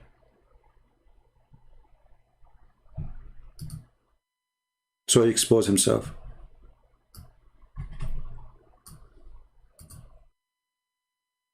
You see it?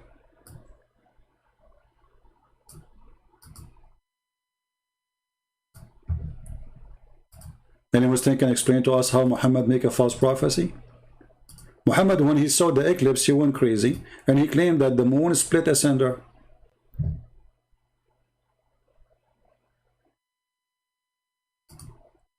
But the moon never split, because if the moon split anyway, the earth will be destroyed. And so Allah, he split it and he put it together. Did he split it or not? Does it say in the verse that Allah, he put it together? No. It says Allah, he split it. So if this is true, the moon should be split until now. What say you? Any Muhammadan? This is a false prophecy. He claimed that the judgment day is already started and the moon split.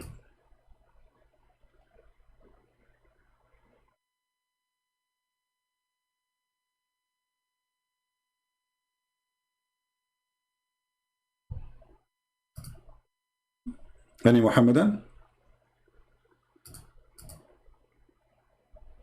Do we have any Muslim sheikh he accept to challenge me friendly to debate? Any Muslim sheikh is listening. We have almost 500 people watching.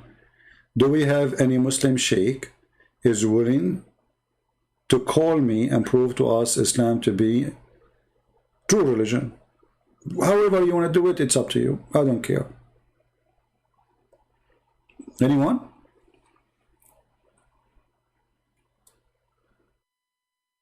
You are a big sheikh, you know, maybe you are like Zakir Naik, maybe you are more strong.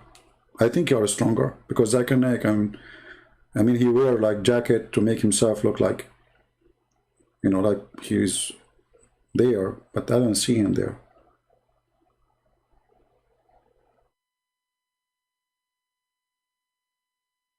Any Muslim? What is my Skype?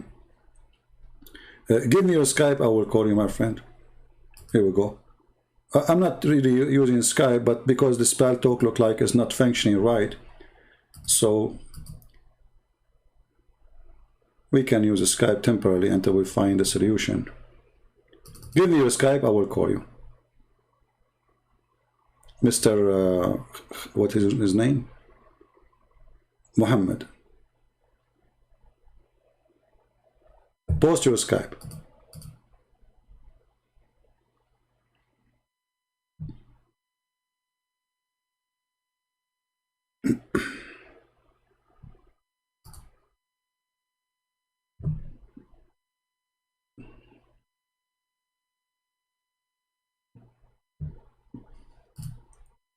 I'm waiting, my friend. Where's your Skype?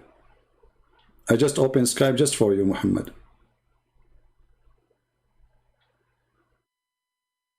Okay, did you find my Skype? Did they give it to you? Text me, please. Just text me and I will call you immediately. And I'm sure people, they will be happy to have a Muslim who have knowledge.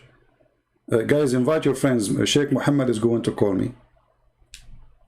So we will have a nice discussion with Sheikh Muhammad.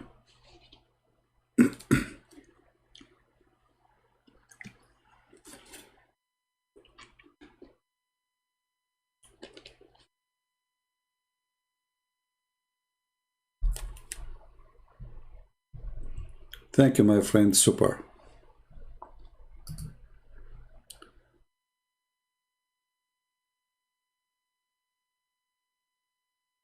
So, my friend, I did not receive any text from you, Muhammad, until now. Can you please text me?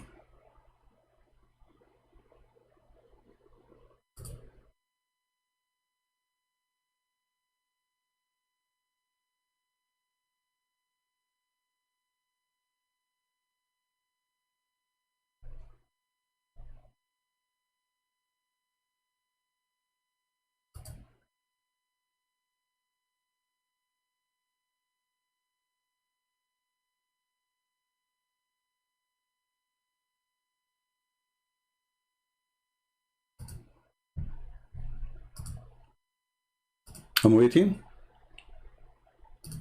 All right, well, until this gentleman, Sheikh Muhammad, he find his way. No problem, we are waiting for you. If there is any Muslim would like to help Mr. Muhammad, we can take you, if you are ready, and he is not ready, we can take your call. Any Muslim?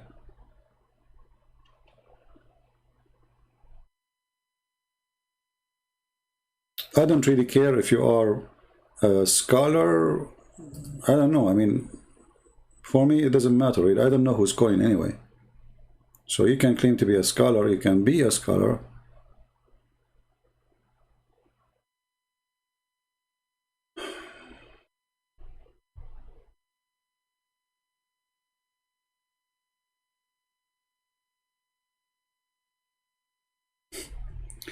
Actually, I just saw a picture.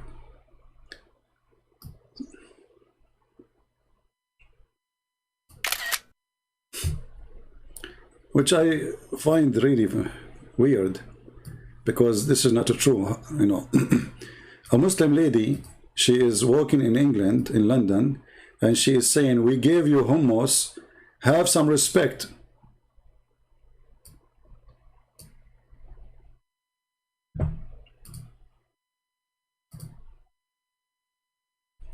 I don't know what to say. First of all, lady, hummus is not an Islamic food. This is what the Christians who live in the Middle East before Islam.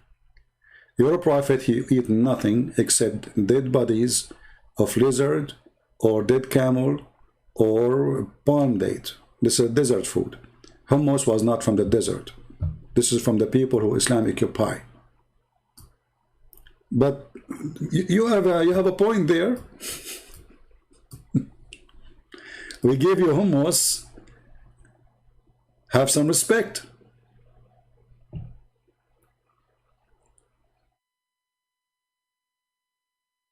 What happened to Muhammad?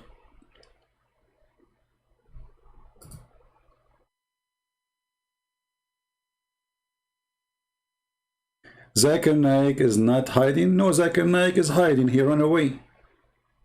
He's hiding. Who said he's not? And who said to you I'm hiding? How I'm hiding? What do you mean I'm hiding? And like, if I'm not hiding, what you would do? Let us say I'm hiding now. What you would do? Still you can answer me? No.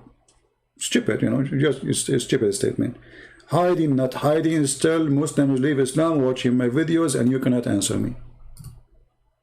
And you, Zakir Naik, who is not hiding, supposedly, he cannot answer me. Stupid words. Get busy with hummus, my friend. Get busy with hummus. Because your thinking is a hummus thinking.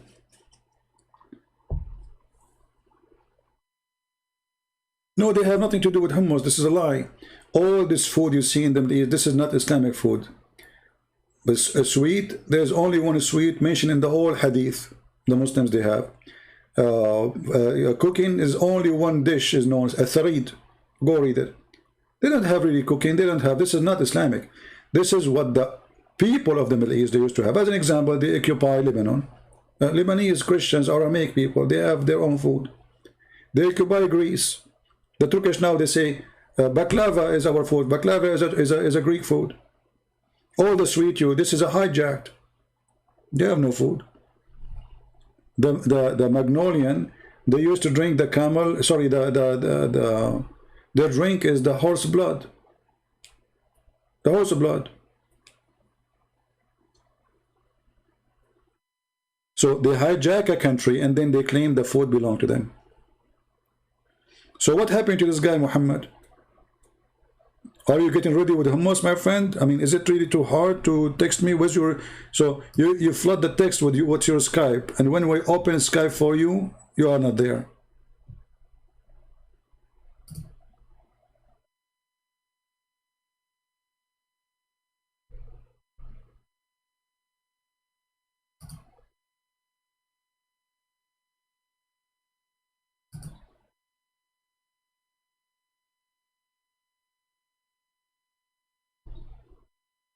Any Muslim?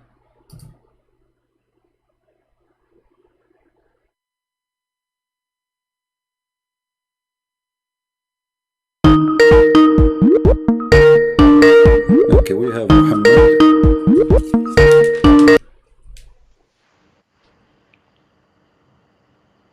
Hello? Assalamualaikum. Wa alaikum assalam. What do you like What to is say your to us? topic? What is your topic? Let us start with Assalamu alaikum. You said Assalamu alaikum, right? Yes. Can a Muslim say Assalamu alaikum to Christians? Yes. It's for everyone, you know? Where do you get this from? No, every scholar say that. Can you give me one? My scholar. I know you're a scholar. He said that. Can you show me where he said that? Yeah, he said to me.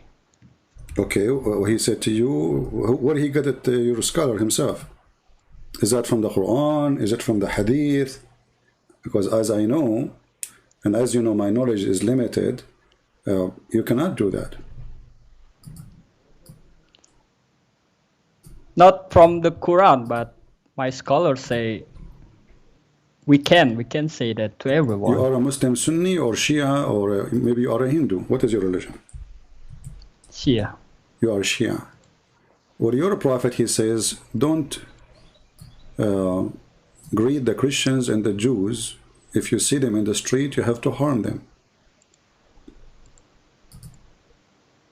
But I want to ask you something because I don't know much about Islam, you know, but Oh, okay. So what do you want to say to us? Go ahead. I seen your video.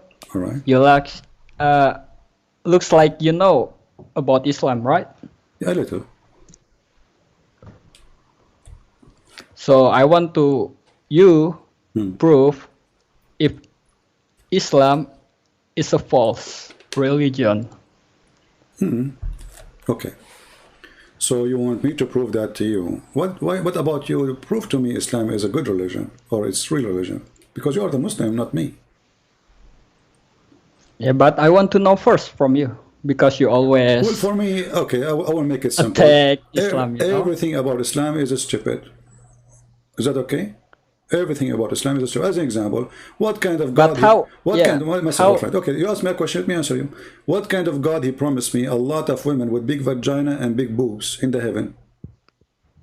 How that? You know what this God is about? Like what? You know? Do you like to have women with big boobs or small boobs? It's in the Quran or Hadith? This is the question now. I'm not saying where it is. I'm saying how you like them. Like, do you think God, he promised me big boobs? Is that God? He promised me that? No, I don't think. Okay, Quran chapter 78, verse number 33, it says, Allah will give you women, he did not even say the word women, with big boobs. Maybe they will walk by themselves, by the way, because I saw a movie where like there's not the whole body appear, you see only like part of it, like the head, or so maybe in this case, Allah will send you only boobs, you know. So chapter 78, verse number 33, it says, and big boobs doesn't say the word women, by the way. In translation, they use the word women, but in the verse... Can you show in the YouTube? Yeah, I'm showing it right now. It's in the screen. Okay. Yeah.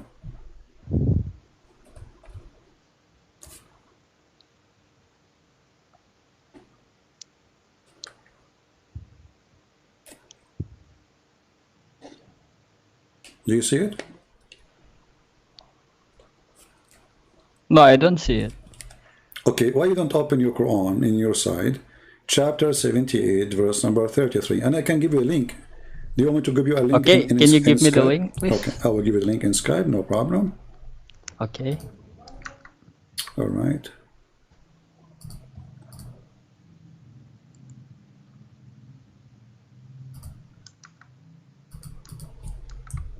Here we go.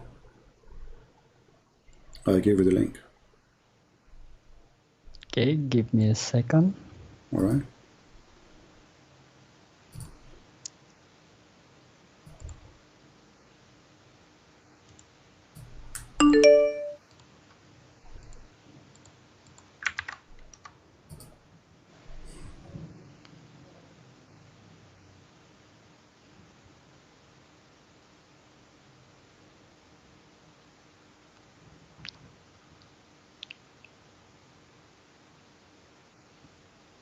Yes. Okay, so this is your God. He gave you, he promised you big boobs. But why my scholar never said it to me? No one. I don't know. You I know? mean, this is Quran, as you see. This is not something we can ignore. This is in the Quran. So you have a God who promised you big boobs. Why do you think your God is promising you big boobs? What kind of God he do that?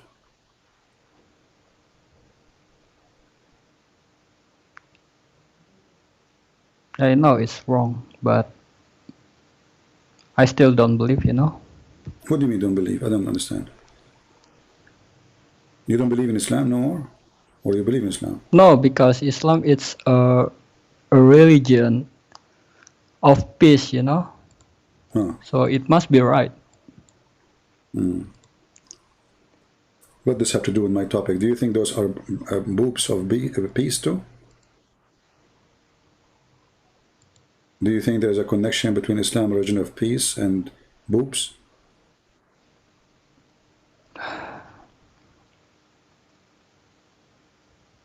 What is the connection between boobs and Islam, religion of peace? Which I cannot find in the Quran. The Quran says kill everybody around you. So what peace?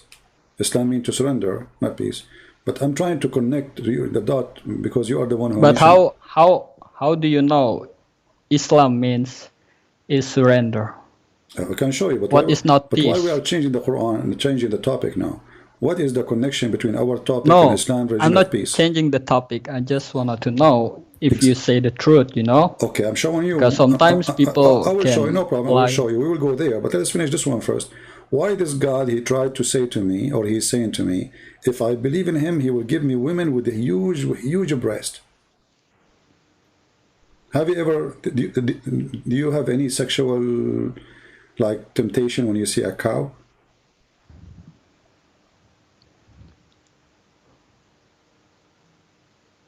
Cow, they have big breast. Big, huge, and full of milk too. And maybe yogurt. So what this God, what he's trying to say to us? There's a garden, and this garden there is a grape, and there is fruits, you know, and right away he jumped to boobs. He don't even mention the word women. Right away from a grape to boobs. Do you think there's a connection between grape and boobs? I know it's wrong. Okay, so Islam is wrong. We do not need to continue then. If this is wrong, that's me. But I still confused, you know. I still confused. I still wanna find the truth, you know. No problem. But you about just my said, religion, because my friend, you just said I this is seen wrong. your video. You actually like you have knowledge, you know. Well, you know, we do our best to have knowledge, no problem. But what you're saying now, you said to me this is wrong. So isn't it obvious Islam is wrong? Yes, this is wrong. If God say that, Yeah. I don't know. So why you want to be a Muslim? Why you want to stay as a Muslim? This is stupid. There's no way God would say such a thing. Because some people still, you know, say Islam is a peaceful. Islam is a follower of true God. Islam is peaceful, but did Muhammad? Okay, what do you think about if we fight, and after I fight you and I capture you, I start cutting your fingers? What do you think about that? Is that good? Sorry, what is your question? Let us say me and you, we have a fight, and then I won the fight, and now I tie you Yes. up, and then I start cutting your fingers.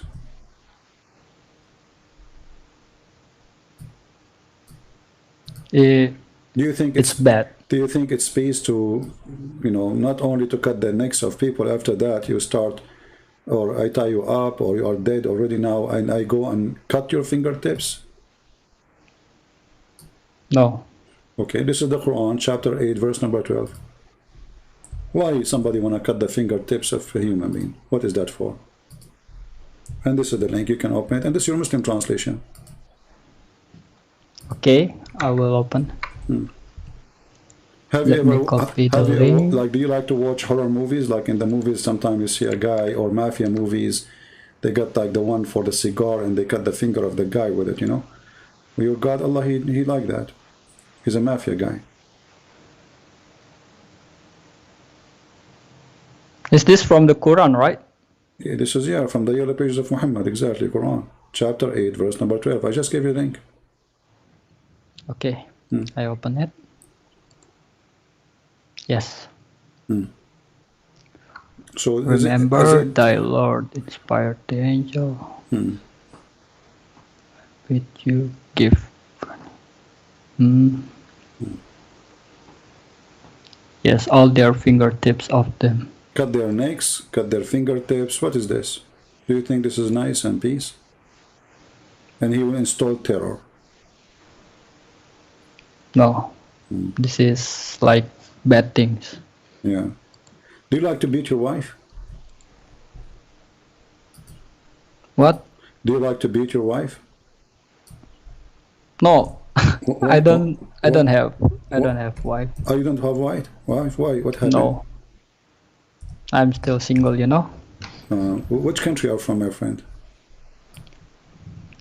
I'm from. This is.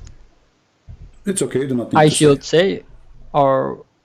It's up to you. You know, if you like to say, no problem. Okay, I'm from Indonesian. Okay, no problem. You're welcome. I like Indonesian people, but they don't like me.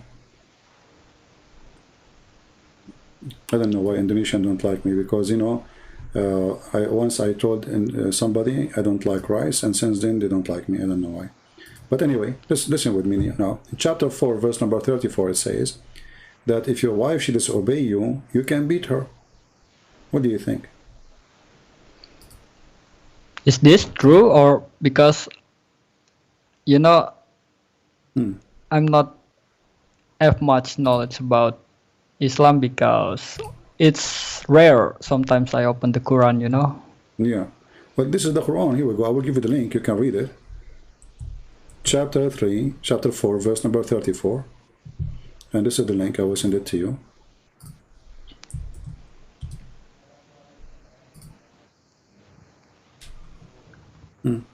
What do you think? If you ask your wife to make some tea for you, and your wife, she said, okay, like 5 minutes from now, you know, you scold her, you scream at her, she don't move, you know, then you jail her in her room, and if you want, you can beat her. It's up to you.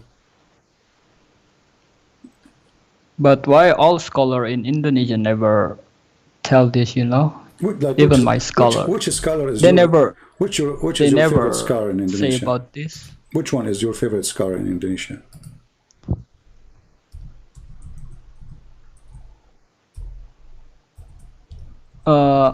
What is your question? What is your favorite scholar in Indonesia?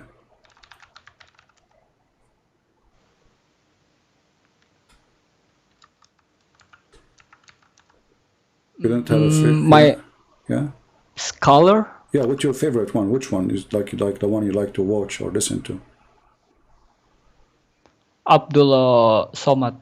Ah, Abdul Samad is my friend. You know, we used to be in jail together. You know, he was arrested for marrying a child. I was arrested for preaching the gospel. You know, yeah. But why scholar Indonesia never tell about this? Because I don't know. I just follow Islam, you know. It's almost 20 right now I'm 26, so 26 years. Yeah, but I mean, still we are showing you those things. It's in the Quran. So when you listen to this guy, Abdul Samud, you know, he charged $5,000 to make a speech for 10 minutes. You know, this is how businessman he is in a poor country like Indonesia. So why he don't teach you the truth about Islam? Because they said we just need to, you know, read the Quran without the Quran. Here we go. asking them. The Quran says beat your wife. Why Quran say that? Well, the Quran says that. I don't know, because the Quran respect women. You know, no, Abdul Samud, he claimed that this is a form of respect. If you respect your wife, you beat her.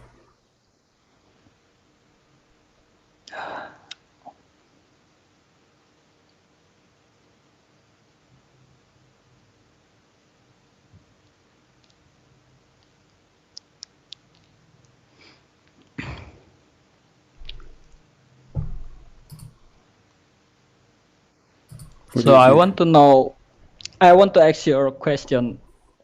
Can I? Sure, go ahead. Can you prove more if Islam is wrong? Or if Islam is wrong? Yes, I want to know. Well, actually, I want to know. Already we mentioned 3 things to you, and you agreed all of them they are wrong. So why I want to keep going like we prove Islam? Okay, I will tell you a story happened to me yesterday, and you tell me what you think. Okay. Yesterday, I went I went to sleep. Usually, I sleep very, very early, like like with the chicken, you know. So I slept early, and then an angel came to me, and he have a donkey, and then he knocked at my window. I opened the window. I saw the donkey. He told me that God, he wants you to go. So I took the donkey with the angel, and I went to behind the 7 galaxies, and I went there, and I came back, like, you know, after like 10 hours. What do you think about my story?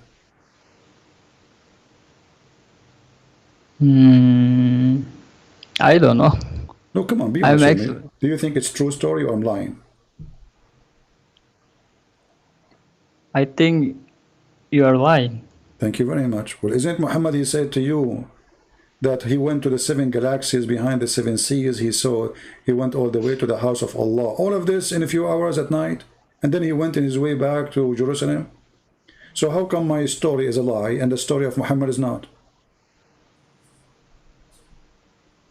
Because he is the prophet of Allah. So what? God. Still, he is a man like me. You know, the donkey, go into the 7 of heaven, 7 galaxies behind, you know, and then come back. All of this between 4 hours to go, 4 hours to come back. You know, there's a stars will take us maybe 100 years by the speed of light, just to arrive to those stars. So now Muhammad, he went beyond all the stars, because remember the Quran says that the stars are located in the first heaven. You know that, right? You know, or no? Yeah. Okay. Are you okay? Yes, I'm just still confused, you know, about my religion, but I follow this religion. So how Muhammad, let us focus together. How Muhammad, he went to the 7 galaxies, 7 heaven, and there was seas there too, you know. And then all of this in a few hours. What do you think? When I said to you the same as Muhammad said, you said to me, this cannot be true, it's a lie. And I agree with you, it's a lie. But this is when I said the story. So how come, you know, when Muhammad, he says same story, you are not willing to say it's a lie?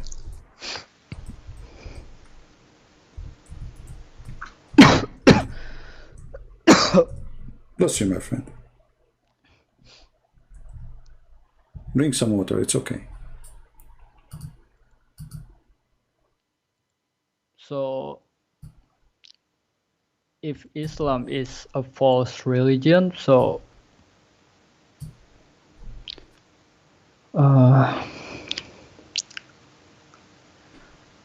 how you are a Christian, right? Yeah. How you can believe is Jesus is a God? I want to know Well, from you. Jesus is not a God. He is God. Very simple. Okay, if I ask you, where is Jesus now?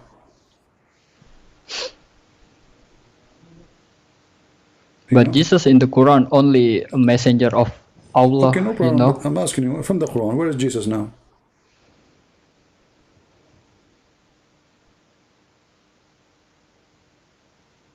Allah save him, Okay, but where is he now? in the heaven. Okay, and all the human are dead. Muhammad is dead, right?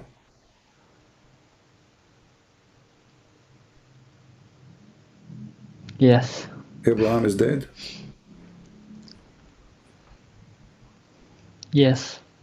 Jesus is not. Why? How many years a human being shall live? So why Jesus can live all those years and not on earth, he live in heaven? What he's doing there?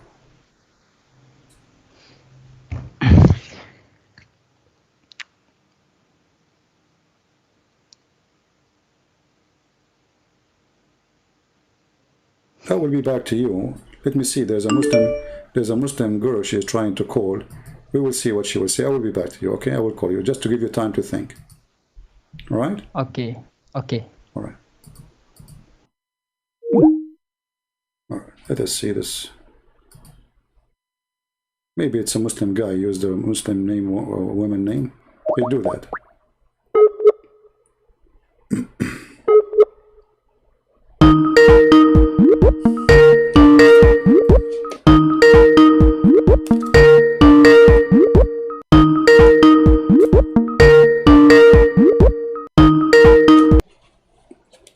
Hello?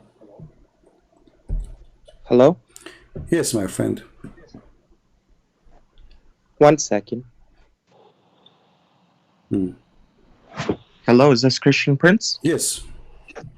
Hi, weren't you just on a live video chat right now? Yes, I'm live on air actually, and you called me many times, so I wanted to see what's up. You are live on air and everybody can hear you right now. I believe that you were just debating the Shia. Oh, okay. So are you a Muslim? I'm a Sunni Muslim. All right. So what do you like to tell us, Mr. You call yourself Fatima, so I don't know what to call you. Fatima is a girl name, right? No, it's just the Skype account. All right. Okay, no problem. So what do you want to say to us? Go ahead. Can you help us to tell us how Islam is a correct religion?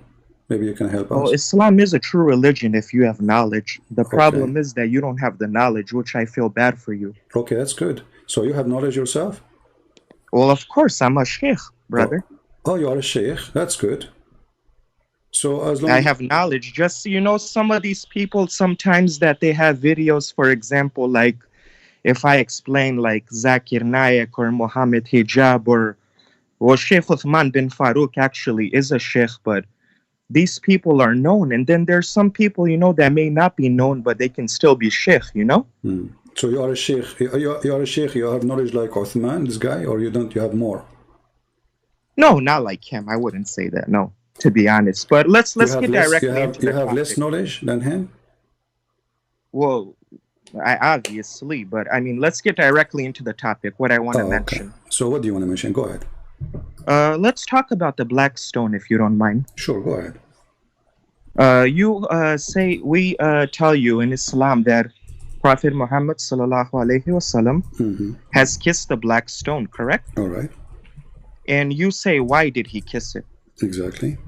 So I want to ask you, if I wasn't by his side and it's not mentioned, how would I know? If you are what? Not in his side? Well, for example, he's not living in our time, correct? Okay. And you're saying, why did he kiss the black stone? So if I'm living now, how would I know if it's not mentioned in Qur'an and Sunnah? There's no way I know that. But you Muslim, you reported that, right? Correct, I understand, but I'm saying he doesn't live in our time. So he kissed the black stone. The reason we kiss it, because it's an act of Sunnah. Sunnah is what he did. So we follow him. He's our role model. Okay, that's wonderful. What? But why he did? That's exactly what I told you. I have no idea because he didn't mention it. If he mentioned it, then I could answer you. Okay, so what you are saying to me now, that Allah never said to Muhammad to kiss the black stone. Well, I said Muhammad sallallahu alaihi wasallam, may peace be upon him, kissed the black stone like it's mentioned in the hadith, correct? We got that, but who is the one who taught Muhammad to kiss the black stone? I don't know why he kissed it. I already answered you, my friend. Okay, so... And this is what all the Islamic scholars say. All right. Not what I say. So you do not know why Muhammad kissed it, but shouldn't you Muslims know your religion? Because this is now an act of worship. Muhammad, he kissed a stone which is attached to the Kaaba. It's an act of worship. And shouldn't you know why he doing such an act? Well, I mean, there's nothing wrong with that. I don't understand what's wrong with that. Well, how come you claim that you are not pagan and then you kiss stones? Because you claim in your videos that we worship the black stone, and you're completely wrong about that. It's an act of worship to kiss the stones. No, because Umar ibn Khattab radiallahu ta'ala anhu clearly said in a Sahih al-Bukhari, page number 1597, I studied this stuff, my friend, that had Prophet Muhammad sallallahu alayhi wasallam not have kissed you, I wouldn't kiss you either. Neither do you benefit, neither do you harm. Umar ibn Khattab mentioned that. Exactly. In a Sahih al-Bukhari hadith, why would he say you don't harm if we worship it? Thank you. I mean, benefit if we don't worship it. Thank you. He clearly said you're just a black stone. Thank you. So Umar al-Khattab, he is getting Muhammad busted. Because if the black stone is useless, then we should not kiss it. Yeah, why does it have witnesses on the day of judgment? Listen. It will be a witness for us, right? But hold on. You just said Umar al-Khattab, he says there is no use of you, correct? Well, he's trying to explain to you, my friend, that we don't worship. We don't worship you. We only worship one Allah. Just take the word. You are the one who mentioned the hate, not me. He said that you are useless, correct? Useless. There's no. No. He didn't say that in the hadith. He said neither do you benefit, neither do you harm. Thank you very much. There's no benefit. It's mean useless. There's no benefit. It's mean useless. Okay. So, but a second after you said the black stone is good to witness for us in the judgment day. So did Umar lie? My hands are going to witness too. My eyes are going to witness too. No. Your eyes, no. The black stone is good to witness for every Muslim is going to have a tongue and a mouth. Correct? Okay. So what's wrong with being a witness? So no, hold on. I'm not saying about wrong now. I'm saying that Umar al-Khattab, he just said that Muhammad is a liar because Umar, he said there's no use of you. Okay, yeah, I understand, but again, you just mentioned the hadith, and by the way, when it's mentioned, if you understand, which I'm trying to teach you, I don't know if you want to learn or not. Okay, I studied this stuff, my friend. I know this stuff. All right, you teach me. Go ahead. Okay, if someone be's a witness, for example, let me give you an example. This is not the question now. This is not the question. The question is. No, I'm not jumping. No, the question is, Umar, he said you are useless, and you agreed. Muhammad, he says, no, you are useful. Can I talk? You see, I'm explaining to you. No problem. Let me explain. You are going to talk, but let us put the dots together. I'm not a person like these other Muslims. You are the one who called for me, Umar. You debate. Listen. No problem. These other Muslims you debate, they run topic to topic. They jump topic to topic. Go ahead. I've been watching these videos for a long time. These Muslims, I don't even know why they debate you. If they don't have knowledge, they don't know how to talk. Now, when you're debating someone like me, I will explain to you. Exactly. Explain to me. Go ahead. I'm listening. Just give me a chance, please, go ahead. with respect. Okay? If someone is a witness, for example, say you come to me and I say that I need you as a witness. Someone is giving me a problem. You're like, sure. What is going on? You're a witness. If you become a witness, what is that supposed to mean? We have witnesses in courts. We have witnesses everywhere. A black stone being a witness on the day of judgment doesn't mean you worship it. And Umar ibn Khattab clearly mentioned that neither do you benefit, neither do you harm. It's just a witness. For example, don't you know that your hands is going to be a witness? Don't you know your body is going to be a witness? Now you're going to tell me how can it speak? That's the power of Allah. How did Allah create us? From a mingle drop of sperm in Surah Al-Insan in the Qur'an, right? If you read Qur'an, I read Qur'an. I know it verse for verse. In Surah Al-Insan, Allah said He created us from a mingle drop of sperm. How? If we weren't created and you were told that we are created from a mingled drop of sperm, how is that possible? Allah has done it. So the same thing, your hands can be a witness. Allah can do that. Allah can do everything with His power. All right. I don't know what the problem is. Okay, are you done? Yeah, and plus there's miracles. Do you not know about the linguistic and historic miracles in the Quran that no one could have known? We will go there and we will see if there's any. But let us focus together. Do you remember in the first thing you said to me when you called me? I said, "Why your prophet kiss it?" He said, "I don't know." Correct? Yeah, I don't know. So, did your prophet kiss it because it's a witness? Well, I already answered you. I said I don't know. Okay. But if you want, we can go into deeper stuff like miracles. So listen. You see? Do you not know about the miracles in Quran? Oh, you are changing topic now. Hold on. So I'm not. Prophet, okay, I'm with you. So you do not know why he kissed it. And Umar ibn Khattab, he said, you are used as a stone. Then Muhammad, he says, is going to have eyes and is going to have a tongue. So it's useful, not useless. So Umar is exposing the lies of Muhammad, that this is false, this stone is useless. But again, you're assuming stuff. You're assuming. That's no. It is you who quote the hadith for me. It's not me who choose it. It's right. You who I mentioned quoted the hadith to show you that we don't worship it. Exactly. Umar, he don't worship it. Umar, he knew that this is false. Muslims don't. It's a qibla. Do you know what a qibla is? So why you kiss it? Okay, why you kiss it? Because your prophet kissed it. I follow him. You don't follow him. Why your prophet kissed it? You do not know. So you are following blindly a pagan prophet. No. Okay. So what is the guarantee that Muhammad is not being pagan and he is kissing stone as a pagan? No. You're completely wrong, my friend. Prove me wrong. You know why the black stone is there? Let's mention why it's there. Why it is there? It's a qibla. Do you know what a qibla is? No, tell me. A direction in which we pray. Which direction you pray? We pray towards Mecca. I'm sure you know that if you study Islam. How you can pray toward Mecca if the earth is flat? What do you mean? So what is a compass for? If you can explain. Well, compass will not take you to Mecca because the earth is flat. No. See, you get things twisted. If you live in Australia, let me explain. If you live in Australia, how you can face Mecca? Let me explain to you. Explain to me. Go ahead. I open the topic. I'll explain it. All right. Thank you. So if I'm driving on a car, I am one city away from another city. Why does the highway tell me north, south, east, west? Why? Because in that you are in that point. Exactly. Okay. So for example, if I live in America, for example, and Mecca is what, in Saudi Arabia? You look at the compass, there's a qibla. Which way is the Kaaba facing? It's east. You pray in the direction of east. For example, it's not mentioned in Quran. No, my friend. And I would know. It doesn't say you have to see it. First of all, the compass you are talking about is a fake map. It's not real. This is a map. The compass, but that wasn't made by Muslims. I'm just letting you know. This is not the topic. We are saying it's a fake map and direction. We created those directions. So we call north in such a direction. We call south in such a direction. But in reality, if you live in Australia, and I will put for you, for everybody, the earth in the screen. If you live in Australia or if you live in America, how you can face Mecca when Mecca is in the other side of the earth?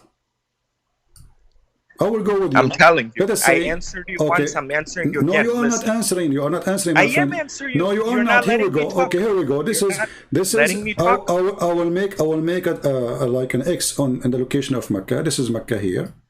All right. Let me make an X on it. Now, how you are going to pray to the direction of Mecca when you are in Brazil? What is your north or south will do? Are you going to go through the earth? Is your prayer going through the earth straight? Because can I explain? Because the earth is like a bowl. So in order for you... Can I explain? Okay, explain. Go ahead. Please, with all due respect, I don't want to be disrespectful. You know, I mean, it's... Go ahead. Don't give me a speech. Go ahead. Listen, when you see Quran and Hadith, correct? Okay. And when it's mentioned, there's nowhere where it's mentioned that when you pray, only for those people in Mecca that see the black stone directly, you know, people that go for Hajj, they see it with their own eyes. You know what I mean? So for them to pray in that direction, it's fine. But there is nowhere where it's mentioned that if you live in America or in Australia, I mean, we don't have powers with our eyes like that we see that far. That when you are praying, you have to see the black stone. with your eyes while you're praying. It says you pray in that direction like a compass. I don't know what part of that you don't understand. Okay, no what's problem. so hard. But Like there's it's no, like when you there's go on no a highway. compass. Why would There's it tell no me? there's no compass can take you to Mecca. For You very have to simple. pray in the No, there's no direction of compass can take you east. to Mecca in direction of a prayer. There Because is. you You're are not. saying No, that. you are not facing You're Mecca. making You will things never up. face Mecca. You see, okay, I will go with you. So now, if you are, if you live in America, all right, which direction you have to pray? Let's say you pray in New York. Which direction you pray? East. East. Okay, what is east to New York? It's a space. You will hit the space. You will not hit Mecca. No. All the way. Go all the way. My In friend, long this is distance, the it's east. Mecca. The, Eventually, the you'll sun reach will Mecca. come. The sun will come from here. This is the east. Okay, so the east is in front of us. Is where the sun will come from. It's far away from Mecca. Where Mecca? Mecca is in the other side. So how in the world the east is Mecca? Secondly, you said that you are praying the black stones exist for the direction, correct? Correct. It's a Qibla. Can you show me the reference? Huh? Can you show me the reference that the black stone is made for that purpose? What do you mean? Can I show you the reference? That's the only purpose it's said, there for. You said to Umar me, ibn Khattab you said to said, me, you see, you are repeating a hadith proving the opposite, because if there's a benefit from it, show you direction then. So Umar ibn Khattab is a liar then. But there's No. Don't say no. You said it's useless and you agree. You just called him a liar. I thought you respected what he said. I don't respect any of your names. You just said that. Listen, it's recorded. I don't You respect just them. said that. I don't respect them. I'm saying I don't respect any. No, Umar ibn Khattab. A You said I liar, respect for what sure he he's said. a liar, because either he's a liar or Muhammad is a liar. Which one? Choose one. No. He said neither does it benefit, neither does it harm. But Muhammad just said it'll be a witness. None of those. You just said that the black stone shows direction. Listen, if someone prays, hold on, don't run. Did you say that the black stone show you that? Did you say the black stone show you direction? Yes or no? Can I answer you? Did you say that? Yes or no? Yes, can I answer you? But Omar, he said it's useless. So no. You know why he said that? Why? You know why he said that? Why? Go ahead. The reason Umar radiallahu ta'ala anhu in a Sahih al-Bukhari hadith of page 1597, book of Hajj, clearly said that neither do you benefit, neither do you harm. If our Prophet Muhammad hasn't kissed you, I wouldn't kiss you either. The only reason he said that so people like you know that we don't worship it. That's why he said that. So you are saying Umar, he made a lie in order to make us believe that you Muslims are not worshiping, but he was lying because No. Okay, let us go back to zero. Let's go back zero. Is this a stone made for the direction? Yes or no? It's made for direction. Okay, yes. show me the reference. What do you mean? Show me the reference. How you know? Who is the one who told you this? Are you making things up? How am I making things up? You can ask any sheikh and any scholar. All the scholars, they have to bring reference. Give me the reference. I'm learning from you. You claim to be a sheikh. Everybody heard you saying that you are a sheikh. I claim to be. So according to you, I'm not. Well, if you cannot prove the reference of what you are teaching your followers, that means you are a fraud, because you have to teach Sunnah. Sunnah is what your Prophet said to you and what he did, not what you claim. So can you show me from the Sunnah, from the Hadith, or from the Quran that the black stone exists for that reason? It does. Well, so what reason does it exist for? Don't ask me. I'm asking you for reference for something you claim. You see, you are the sheikh who claims something. You have to prove it. And I'm asking you if that's not the reason. What's the reason? You see now, so you are making things up. There's no reference, correct? I'm not. So what is the reason? You tell me. Don't tell me what is the reason. I'm asking you, where do you get this from? What you just told me. A sheikh. It's a qibla. Every Muslim, Sunni, Shia, or whatever they are, pray towards Mecca. My friend, you know that, I know that, so why are we playing games? Okay, every Muslim prayed that direction to Mecca, but Mecca, not the black stone. The black stone is the Qibla. Okay, Mecca's can you show me where in the Quran or in the Hadith it says the black stone is the Qibla? Okay, let's go further.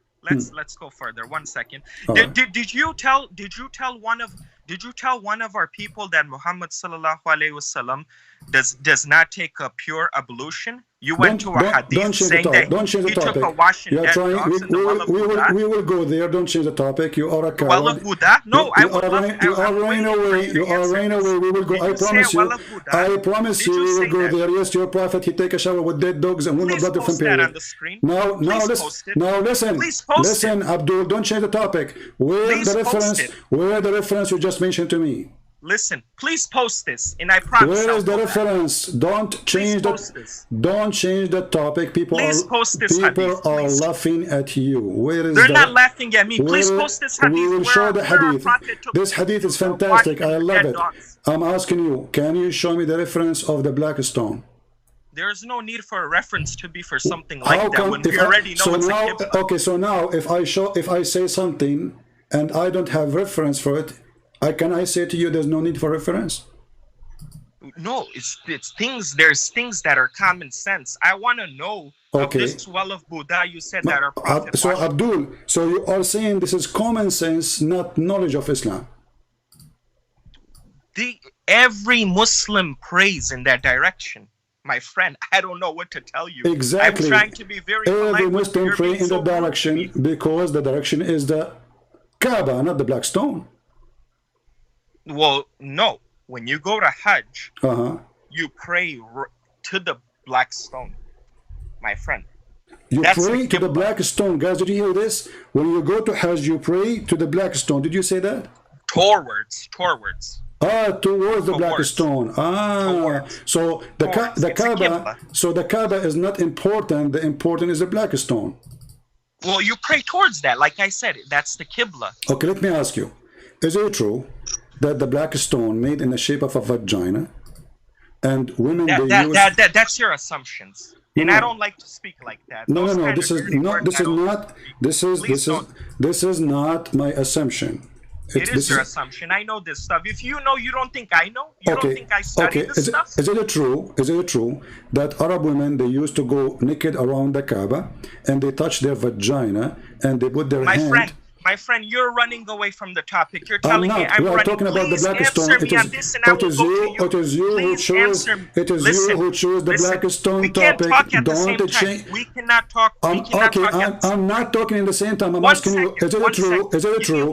Is it true? Is it true that Muslim women, or sorry, Arab women, they used to go naked around the Kaaba and they touch their vagina? They touch their vagina. Please give me 1 minute. They touch their vagina. No, I want you to say it's true or no. Is it true or no? Please give me a minute. Is it true or no? Can I answer? I will give you 10 minutes. Is it true or no? Please listen, man. We're here to have a discussion. We are having discussion. You are refusing to answer. You jump to talk about abolition because you are trying to change the topic. Listen. Answer. Is it true? Is it true that women they used to touch their vagina? Let me answer. Okay, go ahead. Please. Go ahead. Please. Did I, as a sheikh, tell you to meet me in person? Did I say that? Don't change topic. I wanted for answer. I'm expecting an answer. Did I say that? Be honest. I don't care for this. Answer me. Is it true women touch their vagina when they have their period and they put it in the black stone? Yes or no? Show me the hadith. No, I'm saying to you, you are a sheikh. Already you know the answer. Yes or no? Show me the hadith. Is that a true or a lie? Yes or no? You're making things up. Okay, so you just said I'm making things up, correct? Right. Okay, here we go. I'm going to give you the link and I want you to read in front of everybody and I will put it in the screen. Everybody will see in a second, give me a second, that you are no sheikh and you do not know your religion, or you are imposter, or you know and you're trying to hide the truth. Here we go. I will post the link for everybody. I will give it to you first in Skype. Here we go. I will put it in the screen and you read it. And now don't tell me it is in Arabic and you do not know Arabic, because you just said you are sheikh. So if you are a sheikh who do not know Arabic, people will die laughing. Do you know Arabic?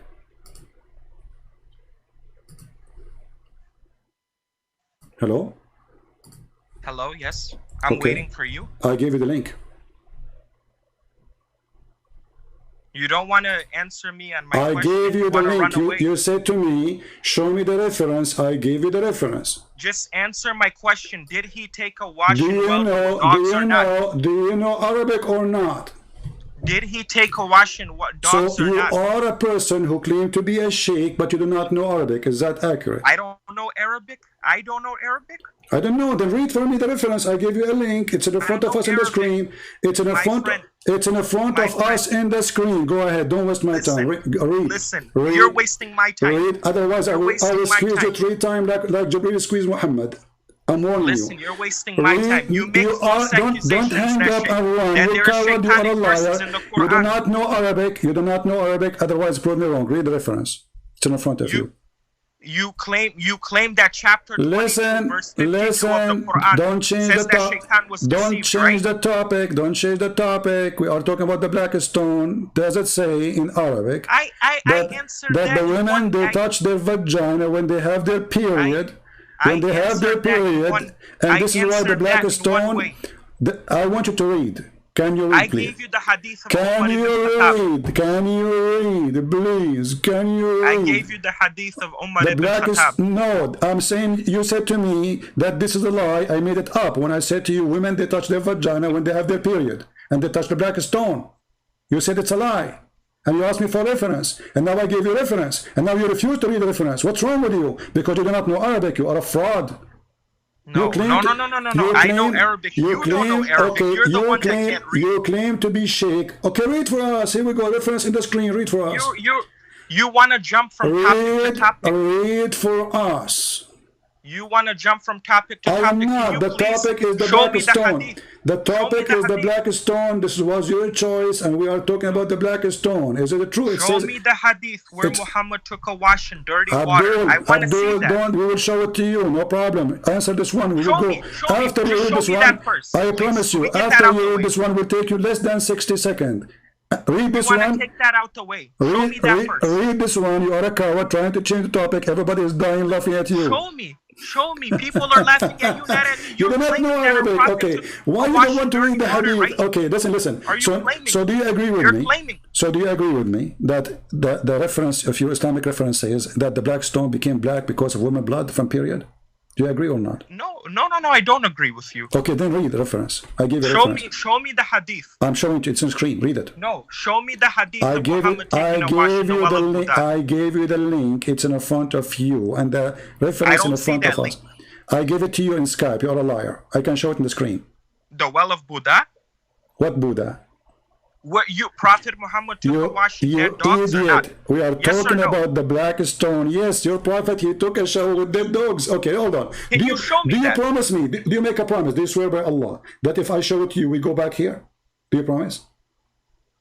Let's go through that first. No, do you promise? What? Do you promise if I show you the hadith you're asking for, we go back right away here and then we continue later about that one? I can't promise by saying I swear by Allah because first of all, you're not a Muslim. You're not. I'm not. You think I'm going to say to Allah, not to me. So you can't swear by Allah if I'm not a Muslim? No, you're not. You're not. So okay, do you promise a promise of a man that if I show you the hadith that your prophet taking shower with dead dogs and women blood from period, we go back right away here to read the reference? Do you promise? If you get me stuck on that question, we'll come back over here. You are a coward. You are a coward. You are trying to run away. This is why you want me to go there. No, I'm not trying to run away. Then we are going to stay here. You are a potato. Everybody is. Listen. You claim to be a sheikh. What's your name? Huh? What's your name as a sheikh? You're sheikh. You don't need to know my name. You're the one that don't even show your face. You want to know my name? Are you Sheikh Uthman wearing burqa now? Why you don't show your face?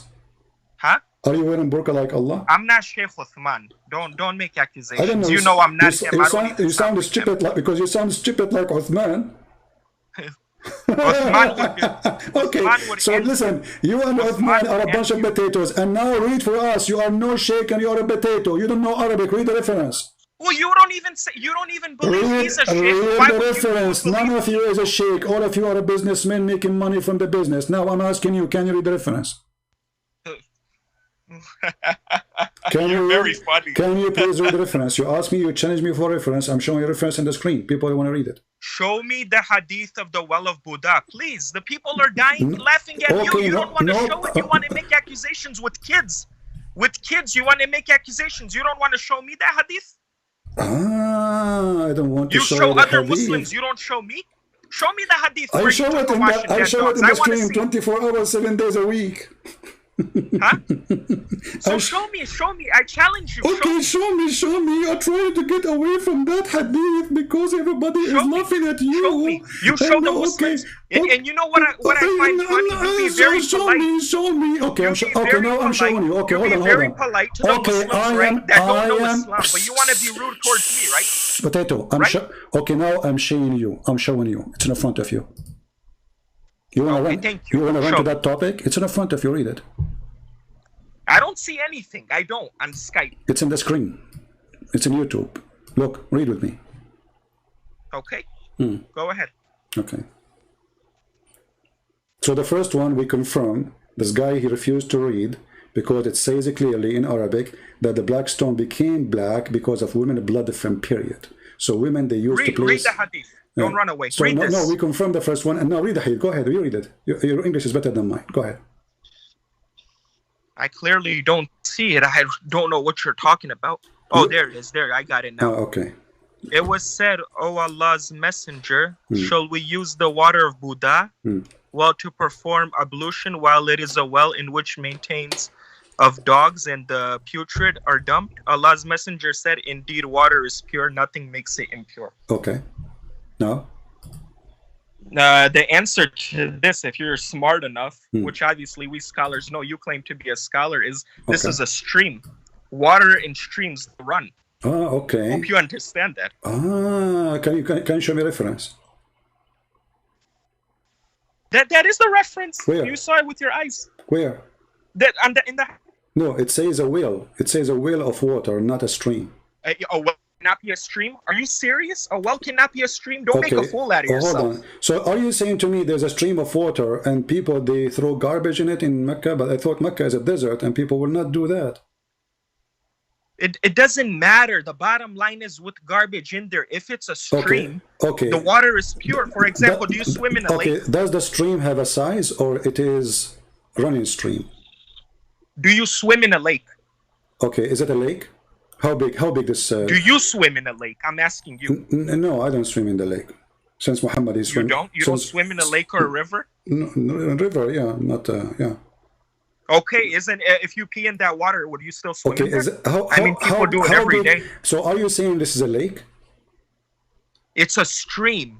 Okay. I didn't say it's a lake or a river. So don't put words in my mouth. I never said that. If it's a stream, does it have a size? Or it's stream running, keep running? Is the size confirmed? I'm asking you.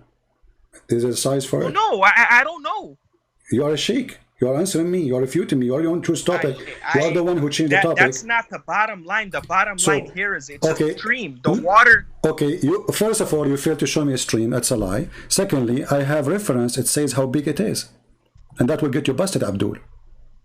Shall I show you? No, it won't get you busted. It doesn't matter. I'm sure it's not the size of a bathtub. Here we go. It says that this is a bad water and it is a small. It is not even few arms wide. So why are you lying saying it's a stream? It's a body of water. Read with me. This is the hadith and this is sahih. Hadith number Sunan Abi Dawood. Hadith number 67. Your prophet is taking a shower in a water measured 6 cubits in the breathe and does not even reach the testicles in height. And in the same water have dead dogs and women blood from period and garbage. You lie, you say it's a lake. Exactly. You lie, you say it's a stream. But it is not. Okay, so now you are saying we have a 6 cubit of water. It's in size of a jacuzzi, big jacuzzi, and there's dead dogs in it and women blood from period and garbage, and it's okay for Muhammad to jump there. No, because it's a stream. It's a stream. Okay, hold on. Let us say there is a stream, and that stream is 6 cubits of water, but there in the top of that stream, there's dead dogs, women of blood from period, and garbage, and Muhammad is with them. My friend, the water is pure because first of all, you coward, you cannot call me, you coward, you cannot call me my friend. Chapter 5 verse 51 says, take not Christians and Jews as a friends, you are a hypocrite like Uthman. Secondly, the one who eat the Quran, you give him a hand and you say to him, cool, because he ate the Quran. Now you are doing the same to me like Uthman. Abdul Repeat what you said. Potato, don't get out. This is the measurement and it is not a stream. Can you show me the word stream there? Wait, you said I cannot call you as a friend. Can you show me the word stream? You said I cannot call you as a friend? No, you cannot. Exactly, according to the Quran, correct? Correct. I know that surah more than you.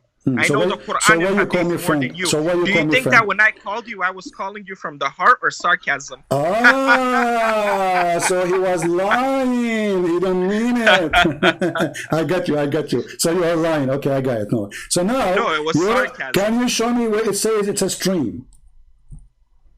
It is a stream. Where? That's Okay, what all the a scholars stream is confirm. not a well of You're saying water. 6 Secondly, this is It can be 6 you stupid cubits, it's not a idiot. problem. You stupid idiot. This is a dead body of water. That's why they are throwing garbage there. Mecca is a town, have a very little water. No. So You're very scared. nobody will When I throw told you at the garbage very in a beginning, when I water called can you- be used. when This I is called you- this is water when I from called you- garbage. So now listen what when I happened. called you, Each in the time we very show you beginning, reference. I told you Each in the each very time we beginning show you that let's reference. talk about the miracles in Quran, but you were away. scared. Here we go. You're scared. No, you see, you called me, you said to me, you want to talk about the black stone.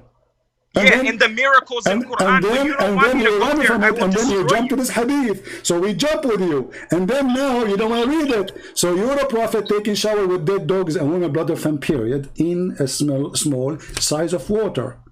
It's running water. You can say that. Okay, where it says it's a running water, prove me wrong. Because first of all, it's a well. Okay. There you go. Is running water? Certain ones, yes, maybe you haven't seen them. I have. No problem. I have seen many, well, no problem. But this one, if it's useful, Arab will not throw garbage in it. Have you ever seen people in the desert throwing dead dogs, women blood of them, period, in a hole, and there's water they can drink from it? Nobody would do that. It's a desert. Exactly. If it's not running water, no one would do that. So if it's raining water, if it's raining water, we throw dead dogs there? In the well, they will stay there. First of all, this is 1400 years ago, my friend. Abdul, how it is a whale and how Muhammad is jumping in it? It says it. You make so much accusations. You made accusations. Do you see it says and measured 6 cubits. Do you see Abdul? Do you see it says it's a 6 cubit of water? So it's not a whale, it's little tiny jacuzzi. It doesn't matter. Okay. You're talking So about it is cubits not and stuff. running The water, bottom line is because it's running water. running water will be open. You cannot size it. It's a stream. You cannot size it. You cannot measure it. We can say it's 10 kilometers maybe. It's a stream of water. But this is a little container of water in the ground. It's not really deep. It's not even to the height of your testicles. Can you see it? My friend, this is just giving description. Are you... Exactly, guys. It's just giving description. It's just giving description. This is what we are talking about, the description. So it is little. It is not even to the height of your testicles. And stop calling me friend, you idiot. You just told me you are lying. You don't mean it. No. What do you want me to call you? The princess? Call you a Sheikh Uthman? Calls you Sheikh Uthman? Calls you the princess? You are the princess like your prophet. Is it true that your prophet used to wear women clothing? Yeah, that's not authentic. So you agree? Okay, so you agree that Muslims, they say, not authentic is what you said, that Muhammad wear panty of Aisha. Second, is it true your prophet he pissed like a woman? These stuff are not authentic. What if I show you the hadith? When you go to the hadith, well, obviously someone like you wouldn't know, but scholars would know. Like me, for example. What if I show you? What if I show you? The chains of narration. What if I show you? Look at the chains of narration. Okay. What if? Okay. Let me ask you. How your prophet used to pee? Standing or sitting? Sitting. But you just say this is false. What? The hadith that you're quoting has to be by forget the about chains this of one. Okay, narrations. forget about this one. Did your prophet put eyeliner on him? Don't jump to a topic. You are Answer the me one at who my mentioned topic and I will princes. go. You are the one who Go with mentioned you. princes. You are the one who mentioned princes. Is it you that your prophet he allowed men to kiss him down? I said that? When did I Is it- say that? Don't put words in my You mouth. said the princess. You are trying to insult me. I You said what I said about that is I said Sheikh Uthman calls you that. Do you want me to disrespect you too? Is it true that your prophet he allowed men to kiss him down his belly, and he was a princess? Can I say something? You can say Please. something. Is that true or not? You are the one who mentioned Can I the say word. something, I'm please? asking you. Can you Can I please? say something? Can you please answer? Is it true that men they kiss your prophet down his belly and they lift up his shirt so they can touch his body and kiss him? Look, my friend. You. What are you trying to make a joke over here or a debate? No, I'm showing reference. A joke or a debate? You want to debate? I'm me? showing a reference. Don't I'm joke. showing a reference in the screen. Can you read it or not? Listen. Don't make a joke. I'm fool not out of yourself, making joke. okay? Your prophet is a homosexual. I'm saying it loud and clear. Listen. Listen. Did you not once? Did you Don't not change once the quote a topic. hadith It is saying you that who. Muhammad It is sallallahu you. alaihi wasallam It is the is first you. one to be resurrected? Yes or no? It is you who Let's go mentioned. deep It is into you the who. conversation. It is you Yes who or no? mentioned the burqa. It's you who mentioned my insult. And now I'm asking you: is it true your prophet he lift up his shirt so a man he can No, touch because him I and called kiss him you there? friend. I called you Listen, friend. okay, answer. Let us say I'm making a lie. Let's say I'm making a lie. Shouldn't you refute the lie? The hadith in front of me says that your prophet, he was hugging a man and touching a man, and the man asked him, and the man he asked him to lift up his shirt. The prophet he left his hip shirt, and now he became topless. So now the prophet is being touched by a man, hugged by a man, and the man is kissing him down his belly. Is that a lie? Where are you getting this information from? It's in front of you on the screen. It's authentic? Yes. No. Read it. So why it's in your website? He says it's authentic. Yes, it is. Here we go. Here we go. Let me show you the reference. Here we go. It says, read carefully. Read. This is yours, Muslim website.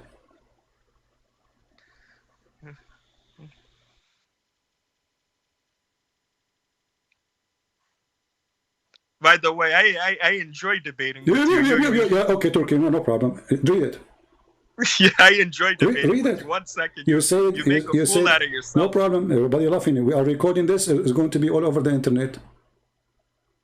All of your videos are. I know that. I'm aware. No problem. There's many Muslims that busted you. Exactly. All of you bust me. Like what you did today. You made a big bust today.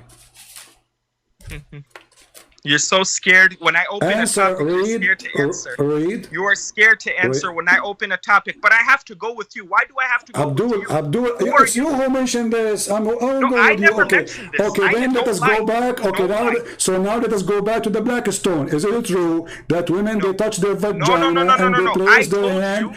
What I told you, it is you who told me, and you said you want to talk about the black stone. We can't talk at the same time. No, we can't. No, we can. You are a coward. You are a muta boy. Are you going to answer? This is the topic you chose. You said you want to talk about the black stone. I'm asking you. So now I'm asking you. Does it say in the front of us in your Islamic books? Does it say this is your Islamic book? This is your Islamic book. Does it say or I'm lying? Can you be quiet for 1 second? Does it say or I'm lying that women they touch their vagina and place their hand full of blood on the black stone? Can you be quiet for 1 second? Is it true or not? Is it true or not? Please. No, please. You have to answer. You are a coward. Obviously, this you is jump why like a people want to monkey. debate you in person. This is what you do on the internet. You don't give people a chance to talk. Did you say you want to talk about the black stone when you called me? Yes or no? And I answered you with one hadith of Umar ibn Khattab that destroyed your whole argument. Okay, hold on. So you're a prophet, he kissed a black stone, which women they used to have blood on it, and this why it became black, correct? No. It became black because of our sins. It was white as milk. Exactly. Guys, the stone was white, and the stone became black because of sin. Explain. Allah can do that. No, explain. Allah can do that. I don't know. No problem. How the stone became black? Why not blue? Why not red? Allah made it black. Okay, so sin make you black? Sin make you black? No. So then if it was blue, you would say sins make you blue. If it was yellow, you would say sins make you blue. Yes. I'm asking you now. Why black? Why black? Why black? I don't know. Is it true that I don't know. Is it true your prophet, he said that the black people are created to go to hell and white people created to go to heaven? Don't go over there. See, you Why jump. not? Why You not? jump again. No, we are Now talking you're about jumping we to are talking another about the topic. color. No, okay, go back then to here.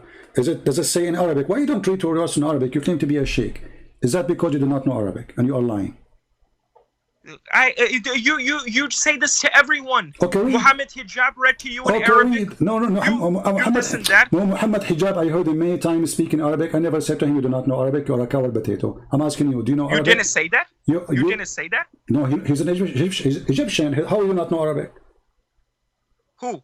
Muhammad Hijab, he speaks Arabic. He's an Egyptian. He knows how to speak Arabic. Yes, I'm asking you now. You claim to be sheikh. I'm not going to. Don't hide behind Mimi and Fifi. I'm asking you.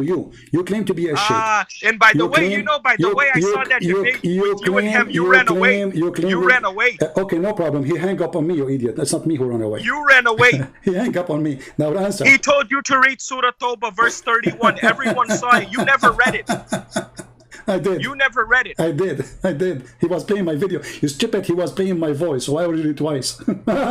Really? If he did that, that's wrong. He was playing. Did that, that's wrong. But okay, I want to so see now, the proof. stupid son of Muta, are you going to read the reference in Arabic? Yes or no? I'm telling you something. You're wasting my time and you're wasting your time. What I'm trying to tell you is, do you know Arabic? Did you say, one second. Do you know Arabic? One second, yes. one Do second. you know What is wrong Arabic? with you? Yes or no? You said yes. Read for us. Did you say, Coward. for example, Coward. did you say You are a that Muhammad sallallahu you are a alayhi wasallam coward. is the first one to be resurrected? Yes or no? Yes. In the Sahih Bukhari hadith, right? I will show you the hadith, no problem. But what does have to do Please with our post that so people can see. I want people to see Okay, that. read the reference. I will grab the reference for you. Read this reference for us first. Okay. Go ahead. Read. Go over there. What is wrong with you? Why does it have to Read be the with you? reference Why won't you about go to women that blood hadith? different period. Coward, son of Muta. Why don't you go to that? Why don't you go to that Listen, hadith? we will show you. You keep asking me to show you hadith. I show it to you. I never said no. Show Okay. us. I will answer you on want that you to hadith. show. I'll I answer you. showed Don't you show my it. I'll answer you. reference. Okay, this is my I reference. will answer you. This is my reference. Read it. I will answer you on how Okay, he's the read first it. one to be Okay, resurrected. okay, read. This is a different hadith. Read the hadith. This is different. How you know it's different? Read it for us. This is not the one with him being resurrected. I'm asking you to read. How you know? Read it. Read it. How you know? Read it. I already know. Okay, it read it. says that he is the first one to be resurrected, Okay, but read he it. saw Read it. Musa Okay. alayhi salam holding the throne. Okay, read it so to see if this is not the one. I don't even see the screen, my friend. I'm asking on the you. front of No, Skype. you What are see the screen. You are a coward, and I gave you the link. No. You are scared. You're scared. I'm asking you, please. Can you read it? I am telling you right now. I'm answering you I'm that I'm Muhammad asking you. sallallahu alayhi wasallam I'm is asking the you. first one I'm to be asking resurrected, you. but he saw Musa alayhi salam holding the throne. What is your problem with that? Okay. Okay. No problem. Here we go. So, guys, he is a person. He asked me for a reference to show. Okay. Correct. And he said, if I show him the reference, he promised he will read it. Correct. Okay. Do you promise in the front of everybody? No, I didn't make the promise, but you're making accusations. Okay, but do you promise me you will read it? This one about Muhammad sallallahu alaihi wasallam being Yeah. the first one to be resurrected? Yes. Yes. Okay, yes, I already told you, yes, he's the first one to be resurrected, but he saw Musa alayhi salam holding the throne, and I'm asking you, what is wrong with that?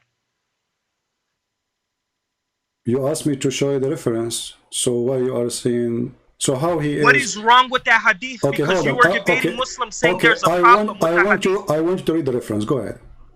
Exactly, I read it. Read For the one read it. time, what is read wrong it for with us. it? No, read the reference for us. Read, we're going in front of your What screen. is wrong with it? Read it for I us. know the hadith. No, you He's do the not first know one it. to Okay, be read it for resurrected, us. Okay, but he saw Musa alayhi salam read it for holding the throne. us. Read it for us in Arabic. Go ahead. What is wrong with it? You tell Read me it for first. us in Arabic. Do you know Arabic? You do not know Arabic. That's why you are avoiding. Read it for us. What is wrong with it? It says here, it says in the front of me, فَإِنَّهُ يُنْفَخُ فِي الصُّورِ. Continue reading. Go ahead. He doesn't even know how to read Arabic. No problem. Look what he just said. Okay, go ahead, read. Okay, read it all of it. You correct me. Go ahead. I correct you. You don't listen. How? Well, correct me. Go ahead, read. I'm asking you. Okay, I promise. Let me make a promise. Okay, read the reference. I'll make a promise with you now. Why you are being? You are just a stupid kid. You are just a stupid kid. You are just a stupid kid like Uthman. Why you don't read it? I'm making a promise with you. You said make a promise. Why you don't read it? If you answer me on this question, I make a promise. You are the one who asked me to show the reference for this one, and now you don't want to read it. Read it. I am. I'm saying what is wrong with it. Just answer me. No, read it so we can see what's wrong with it. Read it.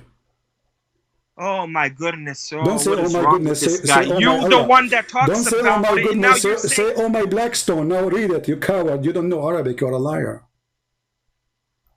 You're making a fool out of yourself. Okay, then read it. Read it. Read it. Come on, people are laughing. I'm asking you what is wrong with the hadith. Okay, read it. What is the hadith? I don't see a hadith. Do you see a hadith? I just showed you something in Arabic. How you know? How do you know that this is the hadith? How you know that this is the hadith? How you know that this is the hadith I'm talking about? Did you read it? The Sahih al-Bukhari hadith. I'm not looking at your screen. No, you are looking at my screen, and you are a coward liar. I swear by Allah, you did not look at the screen. Again, you're not Muslim. No point. Swear to Allah, not to me. I'm saying swear to Allah. I'm not looking at screen. Swear to the Muslims. There's many Muslims in the YouTube. Swear to the Muslims. Yeah, and the stupid ones you debate when you pick up the phone, they say Assalamu alaikum. Son of Muta. No wonder you call yourself Fatima.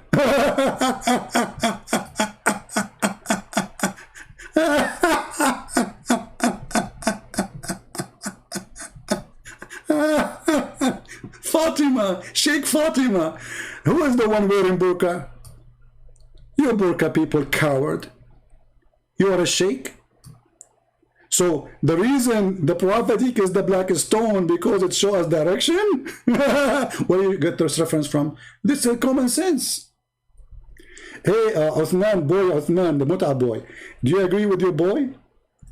This is your friend. He's a sheikh with you. You know, from the same Muta mosque. You know, he called us. Hello? Hello? Hello? Okay, my friend, I cannot hear anything. So you see, guys, how stupid this cult is. Cowards. The Prophet, he did not worship the stone, but kissing a stone is an act of worship. Why you kiss it? Because the Prophet kissed it. I don't know why. Later, he have to come with a solution. He says, because of direction. But if we go in the Quran, you dummy, you claim to be sheikh. The Quran said that the Kaaba is made for the direction, not the black stone, you dummy. Coward, liar, ignorant, who do not know. Hello? Hello? Why they're bullying them? Yeah, this guy is stupid. This is ultimate fart, the kid. Stealing the internet from his neighbors. Even the Quran confirms that he is a liar.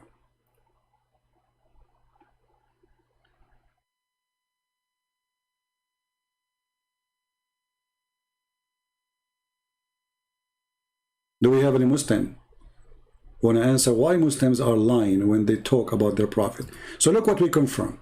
We confirm that Muhammad, he took a shower with dead dogs in little body of water.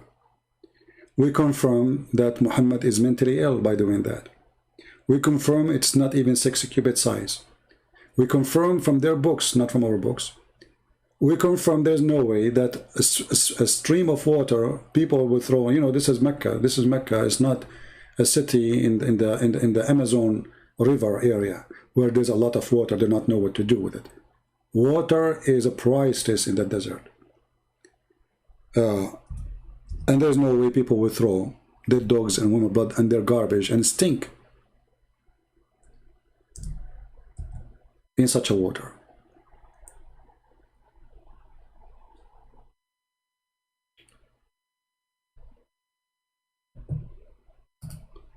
This is the Quran, you donkey, who claim to be a sheikh, and you claim to know in Arabic, and we got you busted. You do not know a single word in Arabic.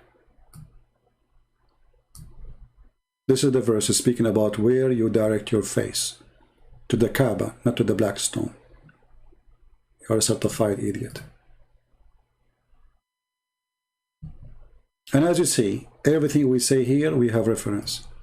Women, they touch their vagina, and their vagina full of blood, and they believe, those women, before Islam, that the reason they are not getting the babies, that's why they have their period, because they are sinners.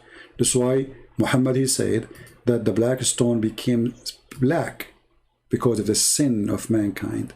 That is women who commit sin. This is their understanding. This is why they cannot have babies. So what they do, they go around the Kaaba totally naked, wearing nothing, and they sing. If you read my book, Sex and Allah, you will see that Muhammad, even he saw a woman who was walking around the Kaaba singing, and she was totally nude, showing her breast and her vagina and her bum. And Muhammad, after he saw her, he forbid women to go naked around the Kaaba because he wanted her to be in his bed. He was jealous that men are seeing her naked. Ask yourself, what kind of a prophet? He did not forbid. Yes, Abdul. Alaikum salam. Yes, my friend. Go ahead. What do you want to say? Hello, can you hear me? I hear you. Go ahead. Okay, beautiful, brother. Can I call you my friend? I don't know. Can you? You're a Muslim? Yes, I am. Are you the same guy? Are you the same guy who just called me, or a different person? What do you mean? Who? There's a person called his voice close to you. Okay, maybe it's not you. So you're a Muslim, my friend? Different Muslim, my friend. Okay, can you say Shahada? Yes, sir. Okay, go ahead. Can I just ask you one question, please? But can you say Shahada first, because I want to see if you're a Muslim? What do you mean? I'm not as knowledgeable as the other Muslims, but I just have one question for you, CP. Can you say Shahada? CP, don't be like this, man. Please just answer my one question. CP, please. Can you say Shahada? CP, don't be like... Can you say... Why are you going to say Shahada? Are you a Muslim or not? Please. Are you a fake Muslim? Are you a fake Muslim? CP. Say Shahada. What's wrong with you? What is wrong with you? Why don't say Shahada? Just a kid. A Muslim don't want to say Shahada. Why?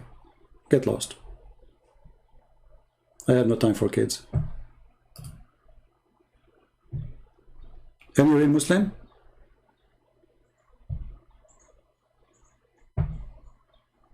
If we go even in their books, the yellow pages of Muhammad and his followers, it says clearly that the Arab, they go around the Kaaba totally naked, wearing nothing. This is a sexual Kaaba. It was a station of sex. Sexual religion.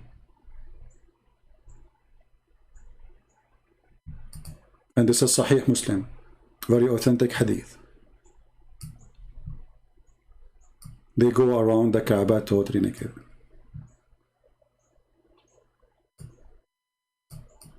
Yeah, let's call the person from Indonesia. I don't know if he's still there.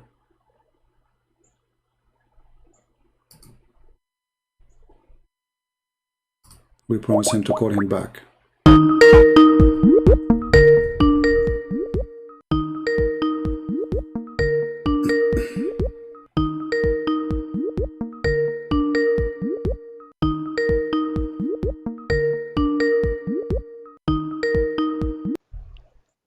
Hello? Yes. Hello? Yes, my friend, I apologize. It took me long to get back to you. So sorry. What do you think? What do you think? You were listening to this conversation with me and with some Muslims? Sorry, I after mute the YouTube. Oh, you mute? What do you wanted to say? I'm saying, did you hear the Muslims who called me just a few minutes ago? Yes. Okay, what do you think about those from Muslims? Sunni. No, I don't like Sunni. You don't like Sunni? Yes. Okay, let me ask you, did you see the video of the Sheikh who said that Muslim Sunni, they are homosexual because Allah, He don't protect their anus? Did you see the video?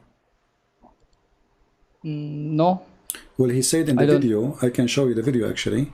He said in the video that Muslim Sunni, because they are not Shia, when they are born, the shaitan will come to them. And shaitan come to everybody. But because they are not Shia, Allah will not protect their anus. Is that from Quran? No, this is from the Hadith. From the Hadith. Yeah, from the Hadith. Imam Ja'far said that. This is from the descendant of your Prophet. So he said because they are not Shia, Shaitan, he placed his finger in their anus and he make them homosexual. What do you think?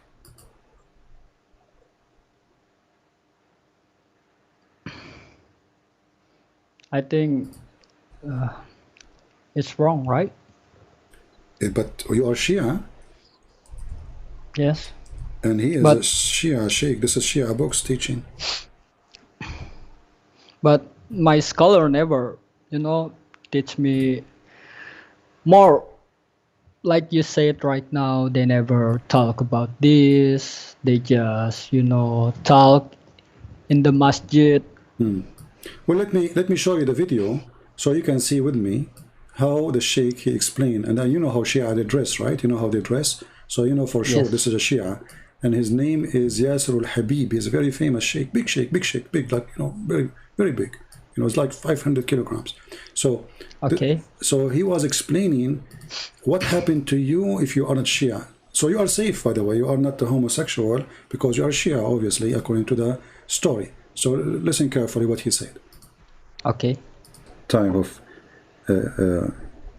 his mother giving birth to him. Is this English, right? يكون حاضر في وقت ولادة المولود. Okay. One of the Satans, he will exist in the time of giving birth for this new infant. This is a must. Okay? Go ahead. فإن علم الله أنه من شيعتنا، إن علم الله أن هذا المولود من شيعتنا حجبه من ذلك الشيطان. If Allah knew, which is very funny, so Allah do not know. I thought Allah is the one who decides if he will be Shia or Sunni. So if Allah, he knew that this baby or newborn baby, he is going to be a Shia, Allah will hide him from Shaitan. That's it. The Shaitan who is there, yes, he is in the room, but because he is Shia, Allah will hide him. Okay. الله يحجبه من ذلك الشيء. Allah will put a veil on him so Shaitan cannot see him. فلا يتمكن الشيطان من أن يطعن فيه أو يؤذيه. So Shaitan, when Allah he hide this baby because he's a Shia, that's why Allah protect him. Shaitan cannot punish him and he cannot do harm to him. وإن لم يكن من شيعتنا. And if he is not a Shia, أثبت الشيطان إصبعه السبابة في دبره. And then if he is not a Shia, which means a Muslim Sunni like Abu Bakr, Umar, all those Muslim Sunni, you see them in YouTube, Allah will make the Shaitan put his finger in their anus. فكان مأبونا. And that will make him a gay. Okay, so you heard this. What do you think, my friend? This is your sheikhs teaching in TV, and you are a Shia, that all Muslim Sunni are homosexual, and the reason because they are Sunni. And the reason they are homosexual, when they are born, Shaitan, he put his finger in their anus. What do you think? Yeah, this is wrong. This is wrong. So why you don't want to leave Islam? What make you stay as a Muslim? I don't know. Shouldn't you say I'm out of Islam right now? Because I'm still, confused. And also, it's hard for me to leave Islam, Why? Because my family, my friend, they will hate me.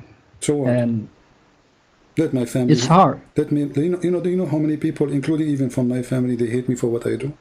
Because people, they want the normal life, not to be truthful. Just go with the waves. Whatever the waves take, you go with them. Go with the people are perfectly correct. Be perfectly correct. So many people hate me for what I'm doing, but who care? As long I am doing the right thing, and I care only to be right in the front of my Lord. What people judge me with, no problem. This is not who care. So if I am, but I feel it's not easy for me, CP. It's my friend, it's not easy for anyone. Who said it's easy? We're not talking about what easy. We are talking about the right thing to do. So are you going to do wrong for the rest of your life just because it is not easy? Aren't you, if you believe that, do you believe that God exists? Yes, I believe. Okay. I still believe. If you believe that God exists, then shouldn't you worry that if you are not following the true God, you will go to hell and you are going in the wrong direction? Which one is more to worry you? My mama will hate me or God will send me to hell? We should think about our future. Our life is very short. You see, yesterday I was a kid, today I'm a man, tomorrow I'm dead. This is simple. And if you don't believe in this, look at the generation before you. All those who, this earth used to be full of billions of people, they die already, they are dead and they are dust. So it's just a matter of time, and time goes so fast. And then what you would do? You will go with God who is fake, and you say to the true God, I was worried that my mom will hate me. If your mom loves you, she will love you. It doesn't matter if you are a Muslim or not. But how can you believe Jesus is God? Very Even easy. he never said he is God and worship him. Who said, a disciple of Jesus said to him, why you don't show us the Father? And that's it. Do you know what Jesus said to him? Do you know? No, I never read the Bible and I don't know. Okay, well, Jesus said to him, the one who saw me, he saw the Father. Did Jesus say I'm God now or not? So the Father is God? The Father, yeah, we Christian, when we pray, we call our God, our Creator, we call him the Father. Why the Father? Because we have a love for him and he have love for us. In the God of the Quran, he created slaves.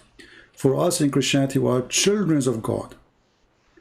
So we call him Father, for he is our provider, not only creator, and he loves us. He did not create us to abuse us and to use us. He created us based on love. So when Muslims, they say that Jesus never said, I am God, they are lying, because all the Bible is about that, from the first verse to the last verse. And Jesus, in many places, he said to them that I am the one you are waiting for, the one you want to see. I am him. Each time Jesus says I am, he is saying I'm God. Because God, when he met Moses, they said to him, what I will tell my followers, what I will tell, what's your name? He said to him, I am who I am. That's his name. That's how he called himself. Then why God have to be human? He don't have to. Who said he have to? For God, he loved the world, he sent his only begotten son. So because he loves us, not because he have to. Do God need to create me? No. Do God need to create the earth? No. Do God need to make a cloud and water? No. He don't. Who said he need to? Who said he have to? He loved the world, so he come to us based on his love. So people in the time of Jesus, when they asked Jesus, why you don't show us the God, the Father? Show us. How can you say, show us the Father? Don't you believe that I am in the Father and the one and the Father is in me? So my friend, it's not about how God and why God, God, he do not need, I'm talking about our God. He do not need the human, he do not need the angels, he do not need anyone. But God, he created us to share his glory with us, because he loves us, not because he hates us. But do God need us? No. And for you already as a Muslim, you should say, I'm out of Islam, because obviously Islam is a stupid cult. Don't you agree with me? Yeah, but I'm afraid, my family actually will, hate, and I don't know if they hate me. I'm still afraid to live my religion, Maybe you don't want to say life on air because you live in an Islamic country. You can text me in private in Skype later, you know, and don't worry. I feel what you are saying. I understand, and I believe that already you are out of Islam, you know. But if you don't want to say live on air, I understand. That's not easy. You know, you are right. But for me, I know already that you believe truly Islam is false. That's why you say I'm afraid, because you agree Islam is false. You don't have to say it. I understand. Already you did, actually. Correct? Yeah. Well, I'm not going to hold you then. Well, I'm happy for you that you are out of Islam, my friend. And if did you tomorrow online? I if you're tomorrow, I don't know, because you know I have 99 wives like Solomon, and I have to make babies to make them do jihad. Why you say that? Because this is what your prophet said, that there's a guy, he want to make jihad, he want to do jihad, and then he have sex with all the women, and supposedly in the morning they will have all of them babies. But he forgot to say inshallah, and then Allah gave him half baby. So I don't know. Is this in the Quran? No, this is in the hadith. This is in the hadith. Hadith. Yeah, in the stupid Muhammad hadith. So my friend, listen, feel free to share with us in the chat, and anytime you feel like you want to accept Jesus, even if you want to talk to me in private, I will be happy to talk to you. I talk to many people in private, but remember, I don't come in Skype always, so you can, you know, tell me in the chat here. How I can understand if Jesus is God and Islam, my religion, my follower, is a false. You already agreed it's false. Didn't you say that the Quran is wrong about the boobs? Didn't you say the Quran is wrong about beating the women? Everything you said it's wrong. When I said to you I went to the seventh heaven, you said it's a lie. So you agreed already Islam is wrong. So how I can, if I want to be Christian, so what I must to do?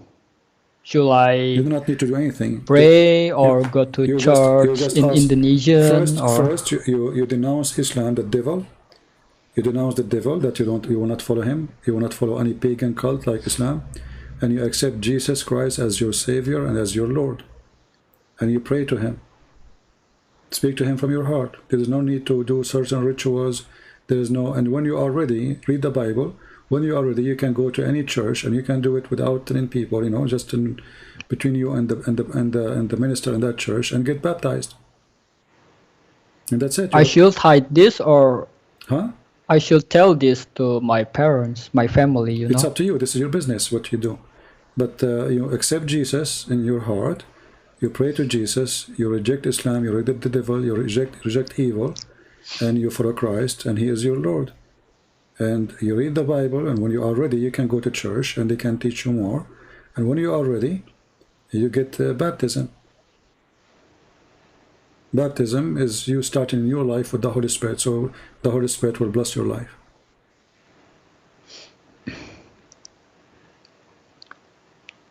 So what do you think? Do you like to accept Jesus as your Lord?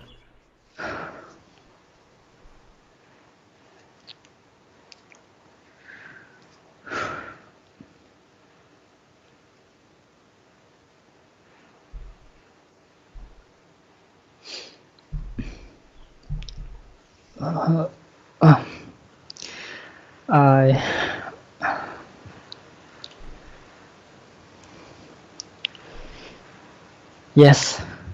I mean to that. I accept. Hallelujah. We are very happy for you, my friend. I'm happy for you from my heart. Everybody is going to pray for you.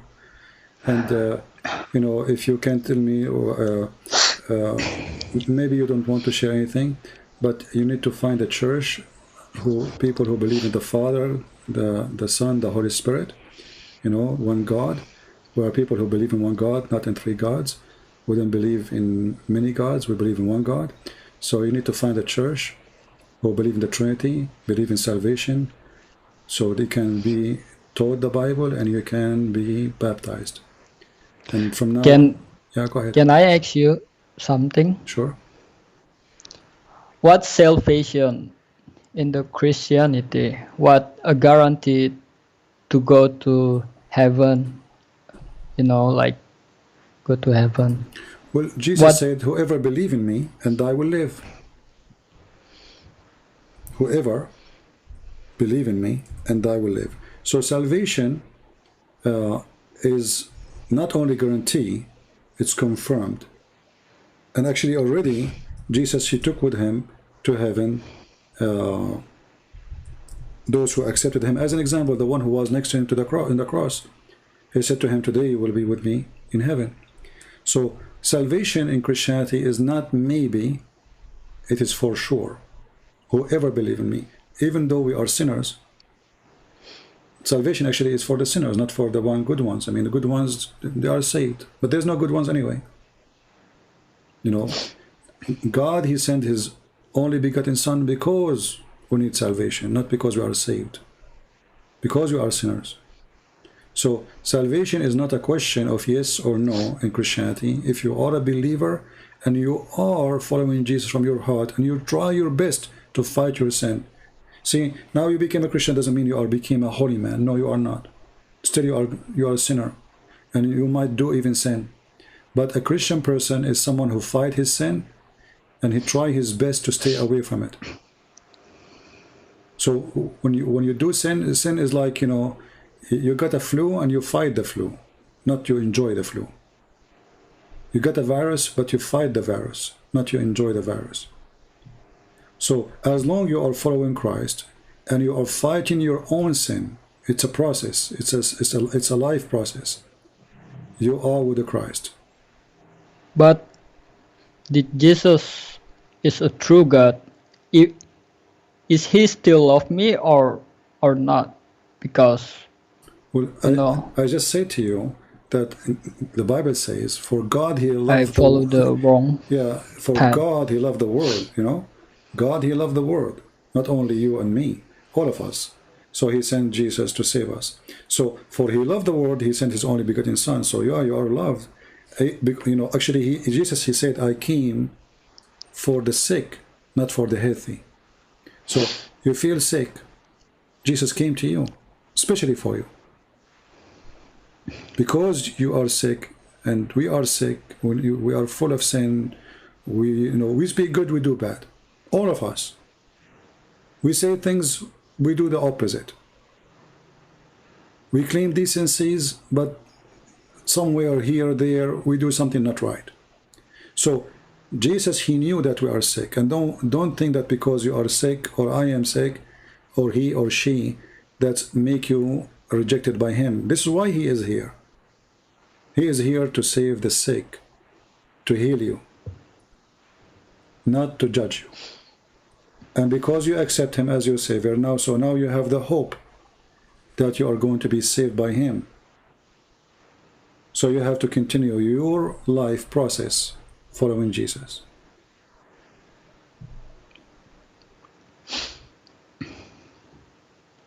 In the book of Acts it says, neither there is salvation in any other, for there is none other name under the heaven given among men whereby we must be saved. There is no other name except Jesus to save you.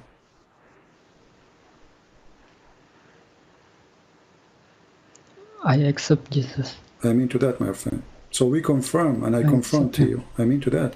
In the book of Acts, chapter 16, it says that believe in the Lord Jesus Christ, and you will be saved, and your household. But believing is to be a true believer, not a person who say something he don't mean. And I believe you are saying that from your heart, correct?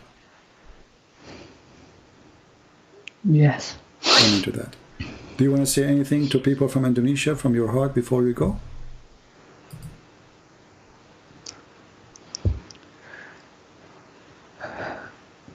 Even if you want to speak in your language, it's up to you.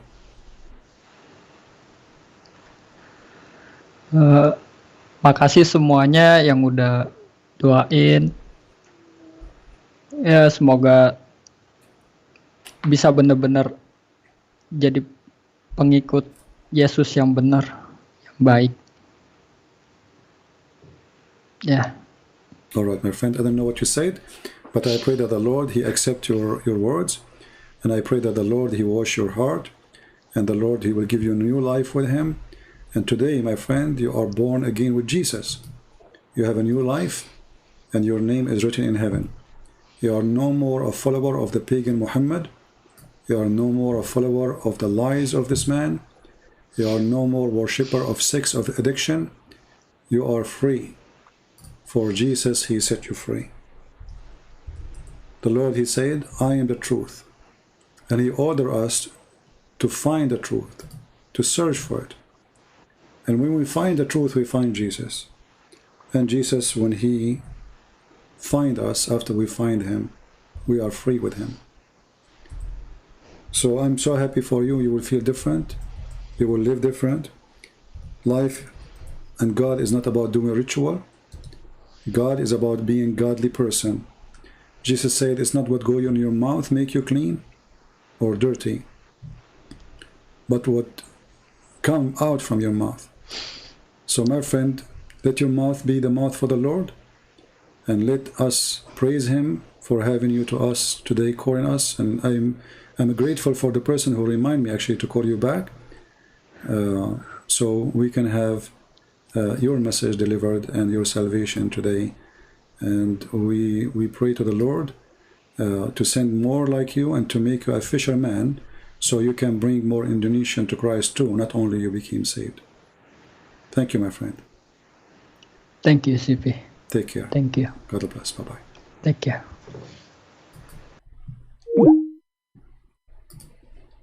Well, we are happy for our friend from Indonesia who left Islam. And, you know, I believe that those who called us today, they helped this person to make the decision. The Muslims who called us today, they were very helpful, because anyone who watched the callers, the Muslim callers, he will see how much they are terrified, how much they are trying to run away from the truth, how much they are horribly, horribly exposed. So Muslims callers are the best helpers to expose the cult of Muhammad. We show them in the screen, we show them the reference, they refuse to read it. They ask me for the reference, then we show the reference, they don't want to see it. They claim things, they don't give reference, they can approve what they say, for they knew that they are lying just to defend. And you ask yourself, what kind of religion? Based on lying to defend it. A person who believes in a true God, he will never lie. Even if his God, by the way, is fake maybe. A true believer will not. If my belief, let us say somebody believes in a piece of fabric. He believes it's God. If you ask him, do you believe in this? He will say yes. A Muslim, he don't do that, because they are ashamed of their God. Why your prophet kissed the black stone? He said, I don't know. Why you kiss it? Because the prophet kissed it. Is it useless? He said it's useless. He quote for me even the hadith of Umar, saying that Umar said, I know that you are harmless or useless, or useful. There's no use of you, and there's no harm from you. Then Muhammad himself, he said, according to him, that Muhammad obviously was kissing it because it was for the direction. Since when you kiss something because of direction anyway? We ask him, what is the reference? He have no reference. Is the black stone going to be witness? He said yes. So how it is useless? If it's going to be witness, that make it useful. So Umar be lie. This is how silly they are. They are low IQ. And I believe the devil, he made them this way. Following the devil drained their IQ and made them look foolish. And we praise the Lord for their foolishness. Because the foolishness of this man Muhammad is the way for us to see the truth and for them to be saved. So it's not right maybe to say praise the Lord for their foolishness, but it is absolutely right. For the foolish Satan, he always exposes himself. What the Bible says and what the Lord, he says, from their fruits you shall know them. He said, be aware of false teachers will come to you in the clothes of a sheep, but they are wolves. So the foolish wolf, he changed his clothing, think that he is smart, because now he looked like a sheep. But the Lord, he gave us the key. From their fruits you shall know them. You can change your shape, you can change your clothing, you can change your uniform, but you cannot change your fruits. Garbage in, garbage out. And that is Islam. So I want to say thank you all for being here. May the Lord bless you. Don't forget to subscribe to our channel if you like it. Don't forget to download my videos. They are for free for all of you. And if you like to support us, you can go to Patreon. And your support is always appreciated. Soon we are going to publish a new book of mine, actually the same one of my books in Russian, Qur'an and Science, Russian translation, and again for free. And the reason we make it for free, because not because I'm rich, absolutely I'm not. Everybody needs money, but it's more important to reach to millions around the world from making pennies or having a new car. It's way more important to save millions and millions. So we give it for free. For the target is more important than a personal wish. Same time, we appreciate people who support us so we can keep going and doing best in what we do. And as you see, no Muslim can debate us, for we have many things coming together. We have Jesus in our side. We have knowledge and the truth. And we know the false devil book very well. All those together made an extreme powerful weapon against the devil, against evil. So I pray that all of you are learning, and the knowledge I'm sharing with you will not stay with me, because sooner or later I will die and somebody else have to carry on. And I wish that all of you will carry on the message and the knowledge, and you share what you learned today. Download the videos, take notes. We always post links, save reference, read my books, and be ready. Be vigilant. For Satan, he changed his form. He will come with a new religion sooner or later. It's not only about Islam. There's many cults. Always you have to be vigilant. And always you have to be Christian. And Christian is not about being Protestant or Catholic or Orthodox. Christian is about somebody believing in Jesus as Savior. Christian is not someone who follows a priest, for all men are sinners. A Christian is someone who follows Christ, for he is the only one without sin. A Christian person is someone, he don't take a role model for him, a man. He take Jesus. You follow me, you are a fool. You follow Jesus, my friend. Never follow a sinner. If he was so good, he would not be a sinner anyway. So we have one master, we have one Lord, we have one teacher, we have one truth. That is a Christ. And by his name, I leave you in peace. And by his name, I pray for your health and your wealth and your family. Thank you. God bless you. And until we see you soon again, Christ is Lord, Islam is false, and we prove it always. Take care. Bye-bye.